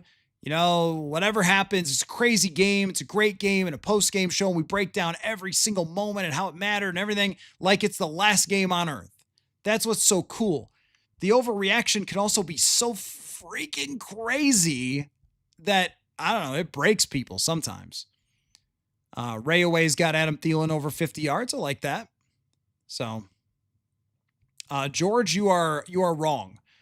George says, is accusing Harrison Smith of being on vacation. And I promise you that nobody loves football and wants to be out there more than Harrison Smith. I promise you. If you know him at all, he is a football lunatic. And I was not surprised at all to hear that KOC said he was pushing himself more than you would expect, because that's Harrison Smith. He could have walked away 3 years ago. I wrote a story about Harrison Smith and maybe being his last game 2 years ago. He doesn't need this. He's had how many contracts? I mean, he could be playing golf for sure. Jeffrey says Jordan Mason over 42.5 is a very good bet. And that's where we started, was my best bet of this game on FanDuel. we've taken that in a lot of different directions. Best bet, Jordan Mason, over 42.5. Deplorable Neanderthal. The best bet is Jefferson yardage over. I believe it's 77.5 on FanDuel. I don't see how their beleaguered cornerback group can stop him. They don't have a great defense of freaky talented players. Jalen Johnson's the closest that it gets.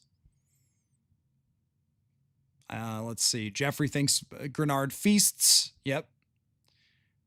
I think so too. So I haven't gotten to the point of the chat where you guys saw Buddy in the background. Josh, less than 48 hours. Off we go, man. Not completely insane. Herbert played great without making big mistakes. What I was most impressed with Justin Herbert was that last run. Because if Justin Herbert starts taking off and runs for 450 yards, he's going to be unstoppable. He has been so much of a pocket quarterback. I would like to see him make plays like that. The thing about a guy like Justin Herbert in the quarterback discourse, and I've brought it up about him not being enough of a playmaker, and I called him Justin Kirkbird at some point because he just seemed like he didn't want to do that. But the thing about quarterbacks is everybody likes to plant their flag. They want to be the first one that says a guy's not good enough or whatever. And then, sometimes people change or sometimes circumstances change. Did you see Quentin Johnson last night? If he's that good, if he developed over the last 2 years to be like that, and I know he dropped one, but McConkey and Allen's still playing, like all of a sudden this dude's got weapons. And Joe Alt, what a draft pick. Holy cow. Now I'm getting to the point of the comments where you saw, Buddy. Holy cow, though. What a draft pick by that. Like, Alt looks like he's going to be a superstar for years and years to come. Circumstances change. There's only 3 quarterbacks who every single year their team's just good because of them. And everybody else, it just depends. Can they really do it? There was a little conversation because the Vikings called about Justin Herbert, maybe just to see if Jim Harbaugh wanted JJ McCarthy. Like, well, maybe we'll talk about trading for Justin Herbert. If they had done that, you would have gotten a million people saying, oh, he can't win because of this and that. Circumstances play into it so much. And that's why when we talk about the expectations for this team and McCarthy, like he's got to learn stuff and he's got to grow, but certainly has the circumstances. Brian says 5 different Vikings skill players will have over 20 plus rushing or receiving yards. Like that a lot. It's going to be spread out. I like that a lot. Definitely. Great stuff, guys. Great. This was definitely the best FanDuel question of the day responses from you guys. Absolutely phenomenal conversation about your best bets for Monday Night Football. And before I run and bring you my hardcore discussion with Andrew Kramer, we go through every position, all the matchups, everything. And we didn't know the injury report when we recorded this, but I don't think that really changes anything about the conversation. Just want to say, awesome discussion from you guys all week long preparing for this game. Great stuff. Let me get Kit in here. What do you predict for the Bears base personnel will be? Curious how often the Vikings will deploy base versus nickel and dime. Well, yeah, they do have multiple tight ends, and that's something that I think Ben Johnson won't be afraid to use. But I mean, they've also got 3 wide receiver sets that are going to be out there. The Vikings actually, and I've wondered about this. Eric Wilson, I think, could be someone that you're like, oh, Eric Wilson played 15 snaps. That's somebody to kind of keep an eye on. They didn't go get Eric Wilson for no reason. That's been like one of those down on the depth chart. We just sort of take him for granted players, but that could actually be something that makes a bit of a difference from last year where they didn't have a base personnel. They couldn't put Kamu Grugier-Hill on the field to play defense. He could only play special teams. Now they have a guy who played 600 snaps last year. So they could use, or hey, look, that's also Dallas Turner as well. Dallas Turner in there, that making up base personnel. That's pretty interesting in itself because they believe in him being able to drop back in coverage. Guys, the matchups, it's just all so good. Oh, gotta remind you of our sponsors, though, before I get too waxing poetic about the start of the season, but I know you guys are feeling it as well. Like it's right around the corner here. If you are in a position to hire people, maybe a dog walker, if you're in a position to hire folks, you know how hard it is to hire people. You get a lot of applications. It's hard to sort through them. You don't know who's who. You could miss out on really good candidates because you're just buried. That is why ZipRecruiter exists just for you. You want to try out ZipRecruiter, you can do it at ziprecruiter.com/audio, and they can help you find the best candidates for your position. It's so easy. Just give it a try. They've got smart technology that identifies candidates for you based on their profiles, or you can use the invite to apply button where you want somebody to apply for the job, let them know. So you want to ditch the other hiring sites and let ZipRecruiter find what you're looking for. That needle in a haystack, great candidate. 4 out of 5 employers who post on ZipRecruiter get a quality candidate within the first day. So try it for free. Again, ziprecruiter.com/audio, the smartest way to hire. And got to remind you about my great friend, Darrisaw Tova, who is, her husband is a Vikings fan and listens to the show, and she's got an awesome podcast, and they have been really big supporters of this. Her podcast is Beyond the Bar, and I was just looking through some of her episodes today. I was on one of them talking about the Vikings with Glenn, and that was a really fun episode, but just taking you behind the scenes of the world of law that you don't hear about a lot. You hear about rulings, you hear about, oh, lawyers will be involved, but who are these people? What makes them tick? What makes them go?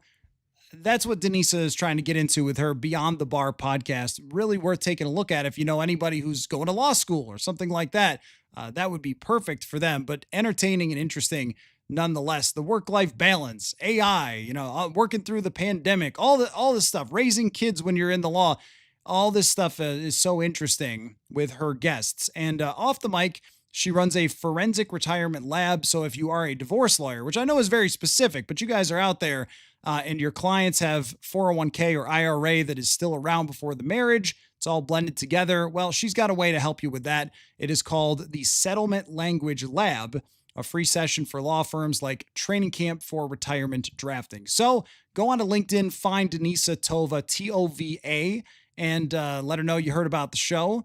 And also, if you are a divorce lawyer, then ask her about the Settlement Lab as well. So there you go. Football, folks. Last word is just can't thank y'all enough. It's been a great conversation.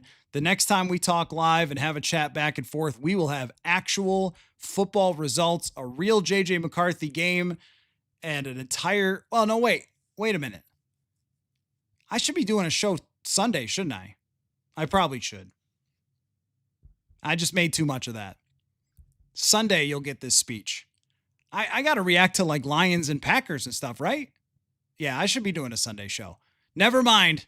I'll talk to you Sunday after. That makes more sense, doesn't it? Like, we're going to all have a bunch of games to react to. I should be doing a show after Sunday. All right. I'll see you tomorrow then. Here's myself and Star Tribune's Andrew Kramer.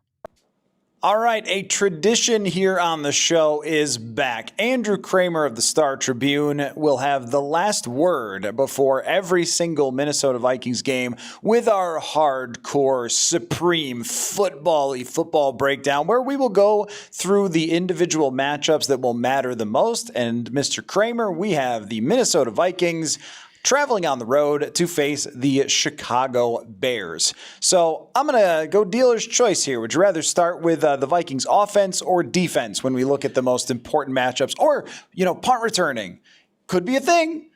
Let's start with special teams. Let's just throw everybody for a loop. No, I think we got to start with the defense. I know everybody wants to talk about McCarthy and this offense, and everybody's so excited to see what he looks like in his first start, but I think this Vikings defense is going to be the reason they win games, at least right out of the gate, for Mr. McCarthy. And I want to see how Caleb Williams looks with Ben Johnson now at the helm. It's such a talented Chicago offense, and we know how talented this Vikings defense is, Matt. So to me, that's where I'm most intrigued to see, because I think this Vikings offense is going to be, I don't want to say predictable, but I think they're going to be relatively conservative for what we're used to seeing out of them. This defense, though, I have no idea what to expect. They have 11 defensive linemen on this roster. They have 4 corners. They're going to be blitzing like crazy. They might not even have to, though. So I just think the ebbs and flows of how they're going to approach it, the possibilities, and then certainly how Caleb Williams looks against it will tell us a lot about how Chicago is going to be and certainly how the Vikings will be in 2025. All right, why don't we frame it this way with the defense defense versus the Chicago Bears offense is things you think you're sure about and things you want to find out about when it comes into going in this game.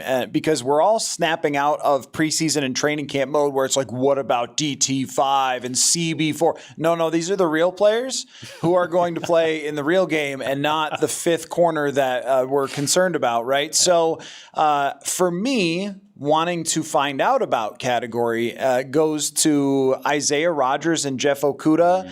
And if Harrison Smith is not playing, then I'll also throw Theo Jackson and however they're going to handle that. Brian Flores wasn't giving away any details exactly, but he did say that, if Harrison Smith's not in the lineup, they can't do the same things. He called it totally unique to Harrison Smith with the way that he plays his role in this defense. So what does that mean to the secondary? I think that Isaiah Rodgers as a full-time player is a question. How much does Jeff Okudah get on the field? Can they still use three safeties? Did Jay Ward show them enough that if he has to be that guy, or is Harrison Smith just going to be out there?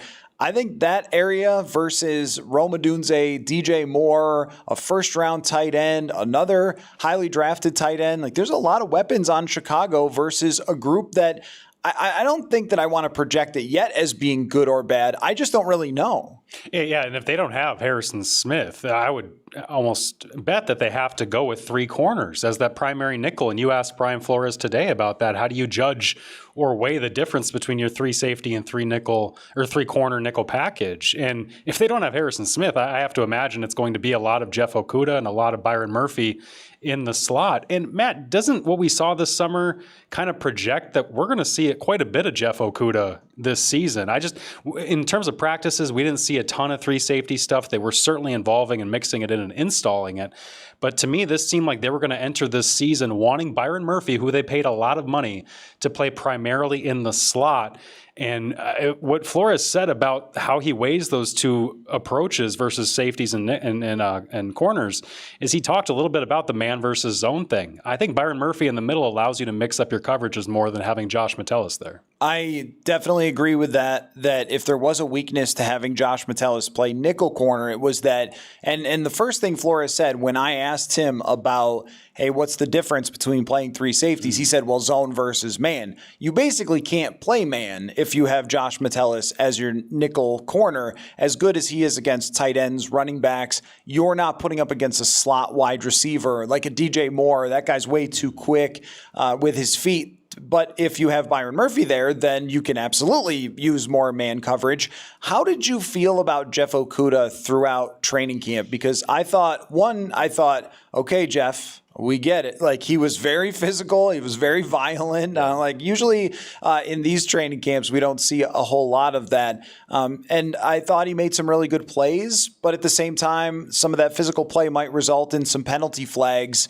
I don't know exactly, even despite the sample size, because when Brian Flores has conviction about a guy, it has tended to work out in the past. So how did you feel about him? Yeah, as you were talking about it, it made me think of the other newcomers who kind of came out of nowhere, and they all seemed to share something, whether it was Ivan Pace, whether it's Jeff Okudah, whether it was Elijah Williams, who made it off a tryout. They're all incredibly eager and in your face. Like Elijah Williams, the tryout defensive lineman, apparently always sits in the front row of every meeting, so literally in your face. Okudah was such in the face of receivers that he was getting flagged by practice refs nonstop, to the point where when you ask, what do I expect of him?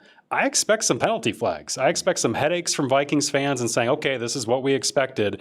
But I obviously expect the Vikings to try and curtail that and put him in situations where he doesn't get flagged too often. Flores clearly likes the physicality that Jeff brings and that play style that I don't think we get a ton out of or see a ton out of their other cornerbacks. And so I think they're going to lean on Okudah of that. He's going to play a specific role in this defense that puts him on the boundary. They're not going to ask him to move around a ton in the formations. I think they're going to try and simplify things for him and get the most out of him. And that's what Flores is good at. He's good at taking a player, figuring out what they're good at, and just not putting them in situations that expose their weaknesses. And I think they're going to try and do that with Okudah. How it works is going to be anybody's guess. Well, let's talk about secondary versus wide receivers, because Rome Odunze, I think there's a lot of people that are very, very high on him. And he had his moments last year when Caleb Williams could get him the ball, but they've added some underneath targets as well, which is an interesting strategy and not surprising from Ben Johnson that they would want another tight end. They've have Sam Laporta in Detroit. You're kind of starting to see like, oh, okay, they got their Luther Burden. That's your short, passes and yards after catch. They've got their little more deep and route running guy. They've got their all-around guy in DJ Moore. There's a lot here to work with. I think it comes down to not can these receivers beat the Vikings corners. I think they can. I think that there's enough talent for these receivers to win. It's really, can you confuse Caleb Williams enough, and can you pressure him enough to the point where he doesn't have time or doesn't see it well enough to work his way through to get these guys the ball? Because I think that they have the dudes. I do think, though, on paper, this is an easier group to face right out of the gate, at least in Luther Burden's first game, than it was last year. Didn't Keenan Allen have like 200 yards against them? Was it that Chicago game in Chicago? Keenan Allen has always had good games against the Vikings. I think the one you're thinking of is the Chargers game where he had 18 Well, that catches. was literally 215 yards or something, but I think he had a ton of yards, 100-plus yards, I thought, in that game in Chicago where Caleb threw for 340 and forced overtime. I thought there was a lot there from Keenan in that game, but either way, he's just somebody that's always beaten them up before. And so without him, I do wonder how their underneath stuff is going to work, how some of the young guys are specifically going to fit in that grouping. And then when you watched Chicago in the preseason, the one long drive that gave Chicago fans hope, it was a lot of the classic Detroit Ben Johnson stuff. It was run the ball, it was play action, little dump off to Colston Loveland, play action, leverage it downfield to Loveland. You just saw the big wide voids and open spaces that Ben Johnson can scheme up. So that to me is going to be the biggest advantage. I think the players, the personnel, it's still a question mark. To me, I don't know if they are actually better than they were last year on the outsides. But when it comes to the passing game, no matchup is more important than what you said. It's Flores versus Caleb Williams. It's all the guys up front trying to disguise things. And our old pal Courtney Cronin wrote about how Terran Armstead, the former Dolphins offensive lineman, was at a joint practice with the Bears and Dolphins and came away saying Caleb Williams was not deciphering things well. He was not seeing the blitz. He was not seeing the field. It's one practice. It's one player's opinion, but it tracks with what we saw from Caleb Williams last year. It most certainly does.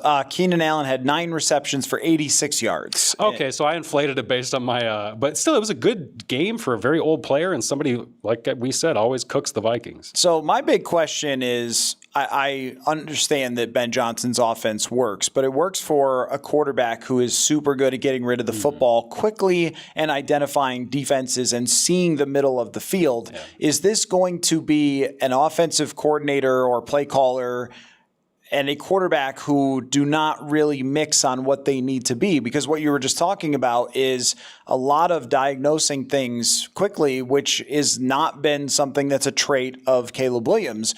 So can he pick apart the Vikings defense the same way? And then I think also, is it going to be 5 men rushing all the time at Caleb Williams, or are they going to just go with a 4-man rush? This is something we haven't seen from Flores, but that's out of desperation to create pressure where he's leaving vacated areas for the quarterback to find, but he might not have to do that with Jonathan Allen and Javon Hargrave. I think that changes the game for Caleb Williams, because if you're Brian Flores, one, if you blitz him, he can run away. And we definitely saw that. And then you're left short on the back end.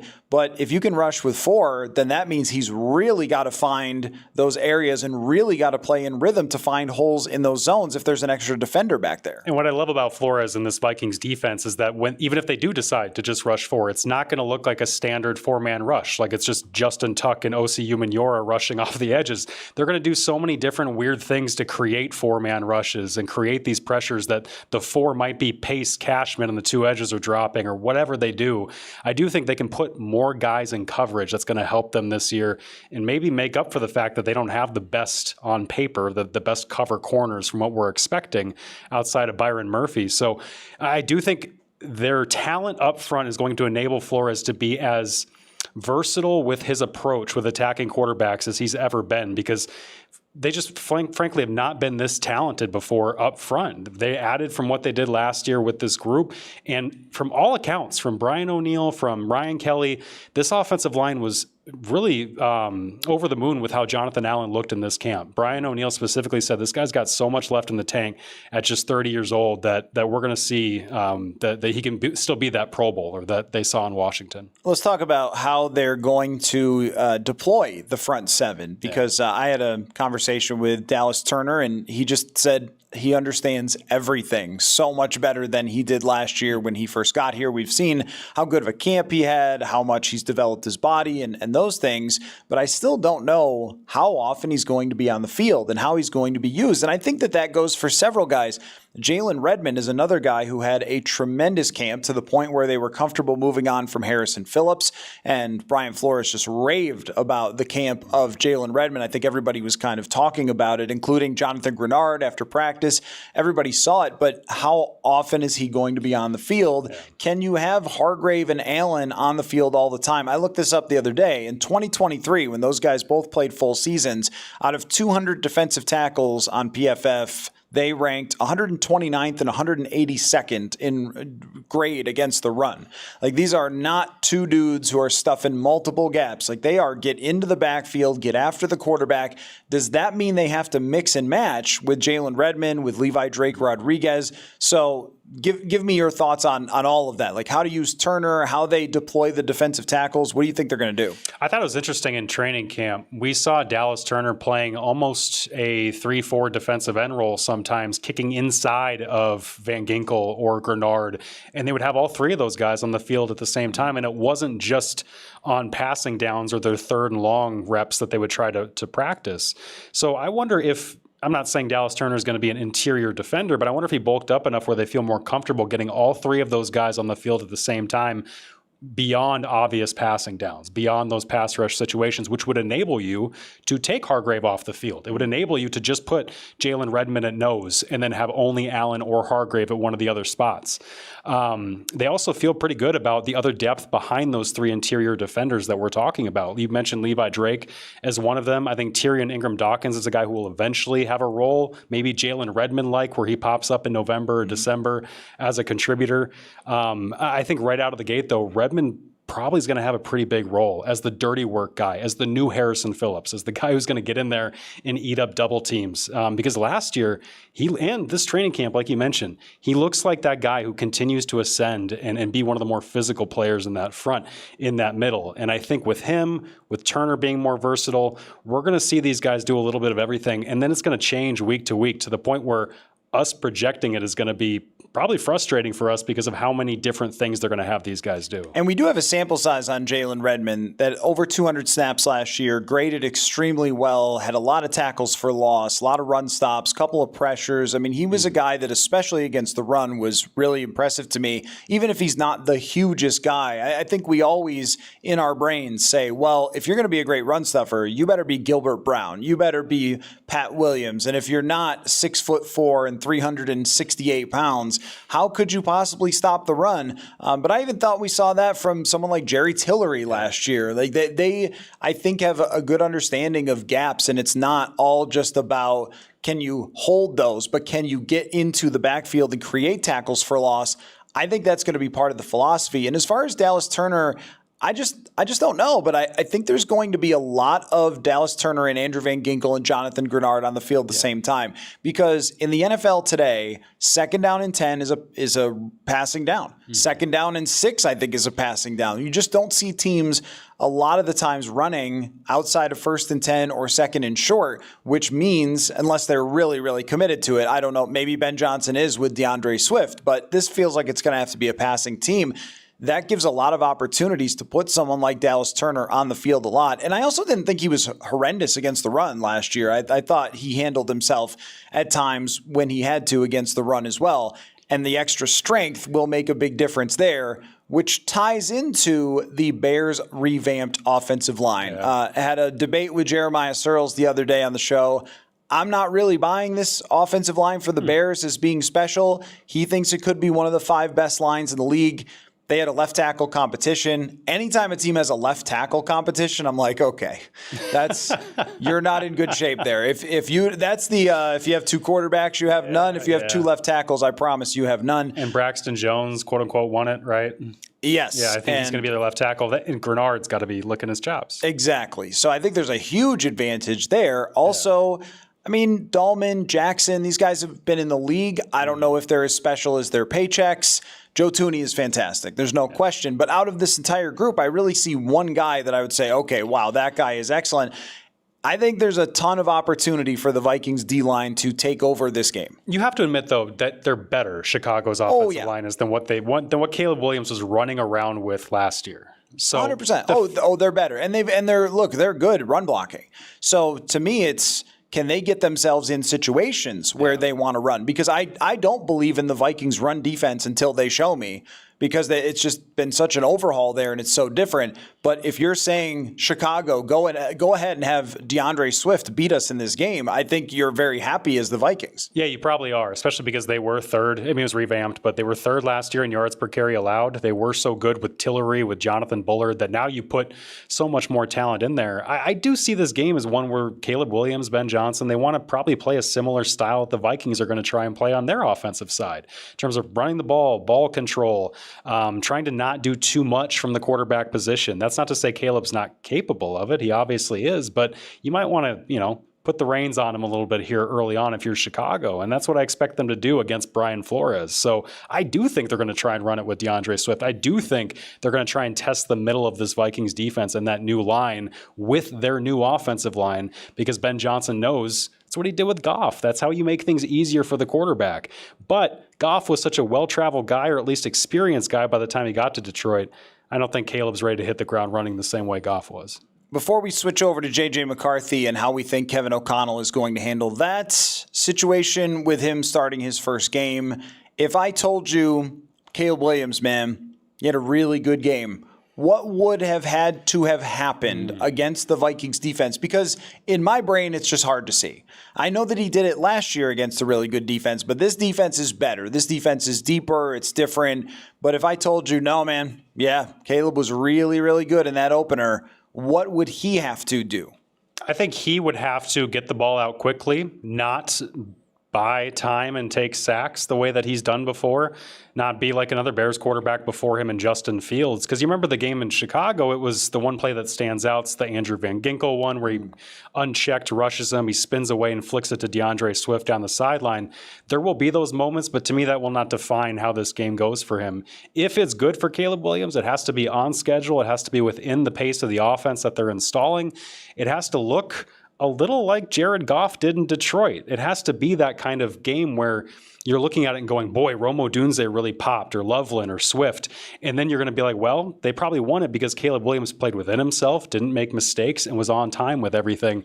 Almost be somewhat boring of a quarterback, because that's at times what you need to do in the NFL when you've got teams that are set up to win with these playmakers. Be the point guard, the things that the San Franciscos, the Minnesotas are telling their quarterbacks. I think Ben Johnson is trying to tell his quarterback to do the same thing, and that's what I want to see from Caleb Williams. I think if Caleb Williams has fewer than 3 sacks, they have a really good chance to win the game. Yeah, I would agree, because that also probably means he's not throwing it that much. And if they can run that much, that's not what the Vikings want. All right, J.J. McCarthy, first start, if you guys haven't heard yet, against the Chicago Bears. It's a heck of a place to start at Soldier Field. We made it 20 minutes before talking about him. I know, right? Yeah. But it is, I think it's one of the biggest storylines in the entire NFL for this week, that McCarthy on this stacked offense is taking the field here. And something I've been talking about all week, and just not that none of us know until they actually get out there, but just what we expect and the different potential paths. There is the gas pedal down path, and there's the play it safe path, and then there's some sort of like play it as the game goes path. How do we feel like O'Connell is going to manage J.J. McCarthy, or does he just have to say, let's get a look at it first in the first couple of plays, those scripted plays off the start, and then we'll feel it out as it goes along? Or should it be O'Connell saying, look, man, we drafted you and you've had 2 years of offseason practices, and let's throw that dang pigskin? Or is it much more, you got Jordan Mason and Will Fries and Donovan Jackson for a reason, ground and pound, baby? I think it's going to be that one. And I think it was interesting to hear Wes Phillips, the offensive coordinator, talk today on Thursday of this week about how we're still trying to find our identity. We're going into this, and he said, I'm not going into this with any expectations. I've learned through all my seasons not to put too much on preseason expectations. But he also said, we're also going into this trying to feel out what this 2025 Vikings offense is going to be. And they have all of their principles. They've obviously got their playbook. They know what they want to do, but how do they pare that down into their core principles, core run plays, core pass plays, all the things that they feel this collection of talent is going to be good at?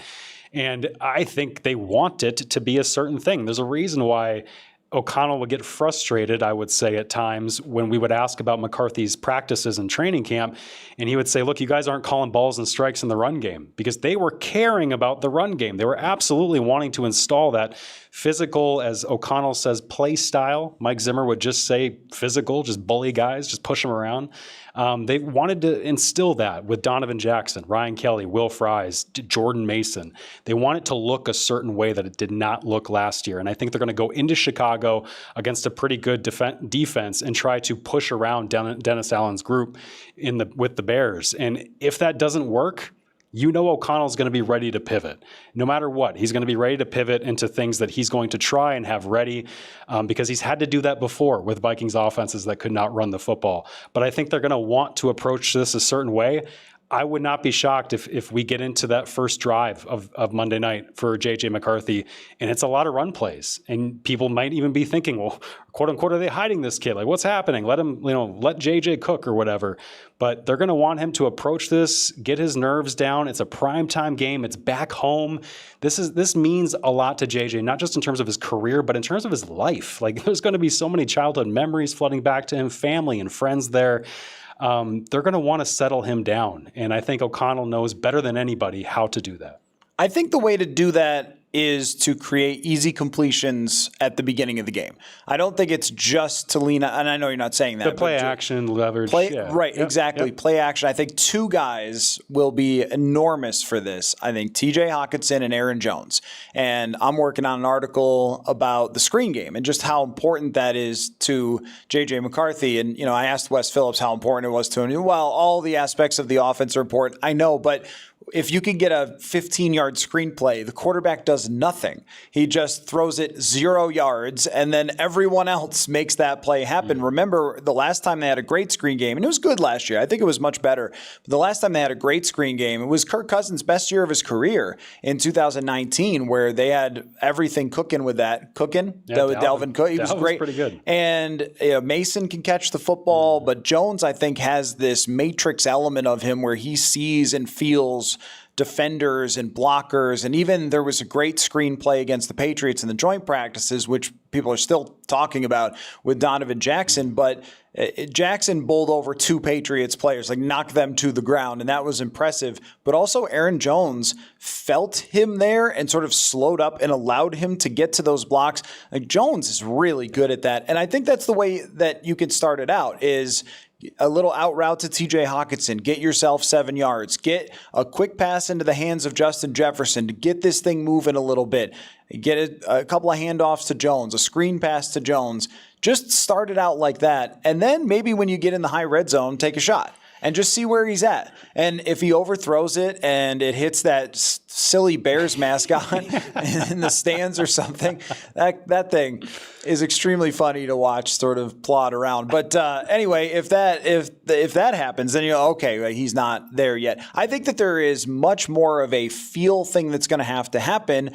And O'Connell did show us with Sam Darnold that he could do that, but I also thought he became a little too confident in Sam Darnold as it went along early in the season last year. So I think that that's going to be a very, very interesting balance for O'Connell of how much do you lean in, how much do you rein back.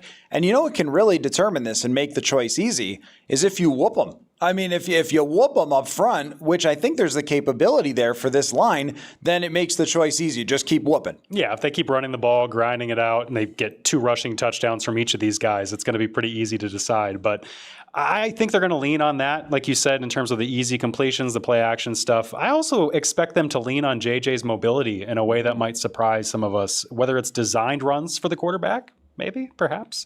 We didn't see that a whole lot with Sam Darnold, but I do think we might see a little bit of that with McCarthy, or just getting him out on a lot of the bootlegs, a lot of the spaces where he can just make a guy miss and use his feet to pick up space. We saw this in camp, even just on design dropbacks, where there seemed to be practices, including the night session here, where there seemed to be coaching points where they were telling their quarterbacks, look for lanes to run, practice that, because you don't get used to just sitting back there in a red jersey that you can't get hit. And we saw McCarthy do quite a bit of that throughout camp. And I do wonder that if that's part of the point too, is that, hey, let that clock go quickly in your head. And if you can't find it, get out of there. It's going to be a good offensive line for the Vikings, but they do want McCarthy to use his legs to make plays too. Bo Nix did that extremely well last year as an inexperienced quarterback. I think that's been actually a turning point in Baker Mayfield's career, for example. Just trying to think about similar physical statured type quarterbacks, of guys who are not Josh Allen, not Lamar Jackson, but have wheels and can use their legs and get 400 yards in a season. Yeah. I think McCarthy is quick, really quick with his feet and quick with those decisions, as we saw in the preseason game. But how good do we think that the Bears defense is? Because the Vikings offensive line, I had trouble judging them this year because the defensive line was so good in training camp, where it was like, well, yeah, Javon Hargrave is one of the best in the league over the last number of years. Of course he's going to beat Donovan Jackson sometimes. I think the Bears defense is a lot of B or C minus or C plus type of players, a lot of just the guys, not too many guys that you would go, hey, there's your game wrecker. But they also don't have horrendous play, unless Jalen Johnson is out, where we'll find out about that. Then you're talking, do you know who his backup is? Yeah, I did. I saw it was Nashon Wright. Old friend. The guy who I think they traded Andrew Booth for, correct? With the Dallas Cowboys. And Wright did not see the field, didn't earn his way onto the field for the Vikings. And so I saw a Bears reporter say that he's got unique experience covering Justin Jefferson. And I thought that's a word to choose, covering. I don't know if he did much covering of Justin. It is unique. Uniquely roasted, I'm sure, in practice, if that was the case. Well, we'll find out about that on game day if he's going to play, or Jalen Johnson. Johnson is the only one to me that's special, but there's a lot of good here. I mean, the linebacker position is going to be huge in this game because I expect Thielen to be underneath. I expect Hockenson to be underneath. I expect them to lean on the run game, and they do have a good linebacker position that's gotten a bunch of investment there. So it's a lot of good and not a lot of great, but it's also a really good defensive coordinator in Dennis Allen, who's not a massive blitz guy, but is a crafty, I think, coverage, mixing up coverages, things like that for him. Usually his teams are well coached. They understand assignments and so forth. Like, he's been around a long time, and he's usually done a good job as long as no one makes him a head coach. Yeah, Wes Phillips talked about how Dennis Allen's groups in New Orleans were always difficult to deal with because they had an aggressive, especially on the perimeter in terms of bump coverage with their receivers, their corners, trying to cover guys aggressively. And then he did say that their third down blitz package can be a little unpredictable and throw some things at you that you have to be prepared for. But if they play him straight up, I imagine they're just going to try and win those matchups up front, stop the run, and force JJ into some difficult, those hard downs, the weighty downs that you hear O'Connell talk all the time about, where a quarterback's got to be a Peyton Manning, style guy who dices everybody up. And they don't want McCarthy to do that very often. They want to try and get him in much easier situations, as we're talking about. And so against Chicago, if they don't have Jalen Johnson, I think it's pretty easy then to figure out where you're scheming things up right away. Where that first read's going to be was always Justin Jefferson, but if he's being covered by somebody that you know well from being on your practice squad last year in Nashon Wright, I imagine Jefferson will get plenty of work, and then they will leverage the fact that Chicago will tell the other 10 guys to also cover Jefferson.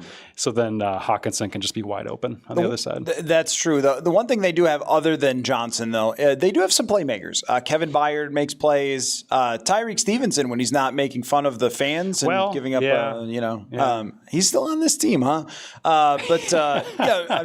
Brisker as well is another guy. Like they have guys, Tremaine Edmonds, TJ Edwards, Like if you're not on point with your accuracy or you're not making your reads correctly, they have guys who will make you pay. So this is not a defense that I think you should walk over. And I just think it's a defense, and especially, Dennis Allen's defenses have been really good at stopping the run historically as well. So it is a defense you have to take seriously. But I also think from that perspective, it's a nice test for J.J. McCarthy. This isn't Pittsburgh. Eventually, you will play against Pittsburgh, and good luck. I mean, that's going to be really tough. It's not that, but it's good enough to be a legitimate test for where this offense is coming out of preseason. It is. It's a good point. I didn't think of it in terms of the schedule like that, but with them starting off with Chicago, Atlanta, Cincinnati, the defenses are a little easy before you get to Pittsburgh and Cleveland coming up. Eesh. Get to go to Europe to see those guys. And then, oh, by the way, you get the old Dallas Cowboy, Micah Parsons, in week 12 later on. So JJ will get to kind of ease into it. I am not too impressed by the Chicago defense. It's not the same one that they had Akeem Hicks, Khalil Mack, Eddie Goldman. The years of terrorizing the Vikings up front seem to be over. And I do think this Vikings offensive line, the good news being that Christian Darrisaw seems like he's on track to start on Monday night right away with Will Fries, Ryan Kelly, this whole group. Donovan, as you mentioned, has looked pretty good in camp. I expect them to come out and look that good against this Bears front. And if they don't, I think that's going to be a reason to overreact. We always talk about overreactions off of week one. If this offensive line for the Vikings does not push that defensive line for the Bears around, that would be a little concerning to me. All right, do you want to talk about the punt returner, or do you want to give your prediction? I think we should talk about the punt returner because my big prediction is that it might cost him a game at some point this season. I like Miles Price. We just heard Matt Daniels, the special teams coordinator, say the guy's confident. That's what you need back there. You need a guy who's just steely, icy in the eyes, and is going to catch everything that comes his way. But he's also an undrafted rookie who, as Matt also said, came here for free. They didn't guarantee him anything. He was an undrafted rookie that's going to have to really continue this long shot story to make us forget about how this is a huge question mark for them. I think the catching of the football makes me a little nervous after watching him. Matt Daniels did say, thank goodness it's windy out at TCO Performance Center. It's really helped us.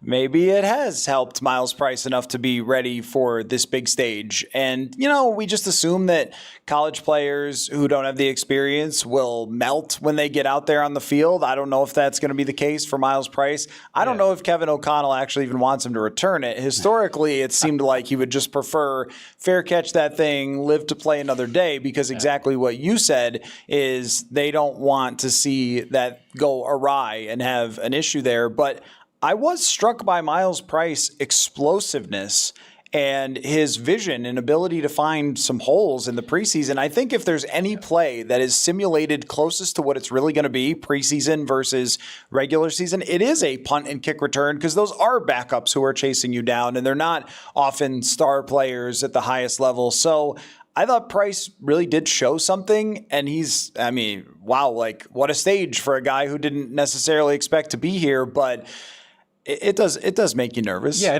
when that ball goes up in the air for the first punt, we're all going to be, those dreadful windows there in the press box of Soldier Field. We're going to be leaving face imprints, like looking, is he going to catch it? Is he going to bobble it? What's it going to be? It is a total unknown.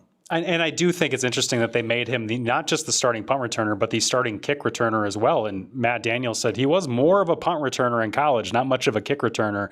I wonder if that has to do with just getting him reps, catching the ball in live game situations to get him the most comfortable most quickly, because this might be a guy that they want to rely on for the long haul here, not just this season, but beyond. Because I thought that why not just roll with Ty Felton or Ty Chandler or Xavier Scott? They've got options that they were working more at kick returner in the preseason, and then all of a sudden they get Miles, who blew up in the last couple preseason games. All of a sudden he's boom, both your returners. To me, that screams like get the unknown the most work as quickly as possible. Let's get him comfortable. I just think that the most intensity you brought at any point in this podcast was talking about your fear of Miles Price. I don't have a fear of him. I just think that it's still a massive question mark. And as we all on this beat try to throw out ridiculous things, because we all get delirious at the end of camp. And so what's your take? My hottest take of this team, it's not too hot, but it's going to be that I think that spot could end up costing them a game here. We saw in Green Bay, Jalen Naylor gets out there the first time, loses it in the sun, and it goes way behind him.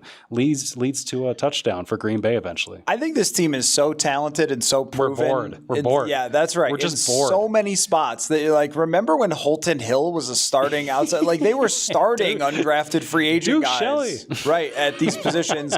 Now it's like, oh man, their fourth corner is Fabian Morrow or something, and what are they doing?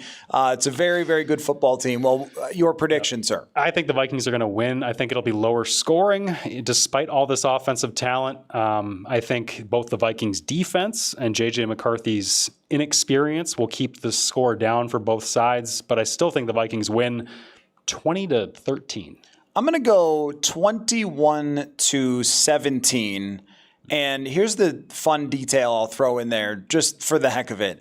I think that Ben Johnson completely messes up a clock situation at some point. There's some sort of game management challenge clock where he is not locked in because he's too focused on Caleb Williams, too focused on the play calling, and that gives the Vikings an edge. I'm surprised you weren't going to go with some trick play, some like wacky trick play that he's known for, because that's his whole thing, right? Just pulling these out at just random time. Why not the first game? Right. Throw it to this the backup tackle who lost the job, but it bounces off his hands because he's not Penei Sewell, picked off by Andrew Van Ginkel, touchdown. That's how the Vikings win. Well, in Soldier Field, there is no scenario we could come up with that we haven't seen at some point before.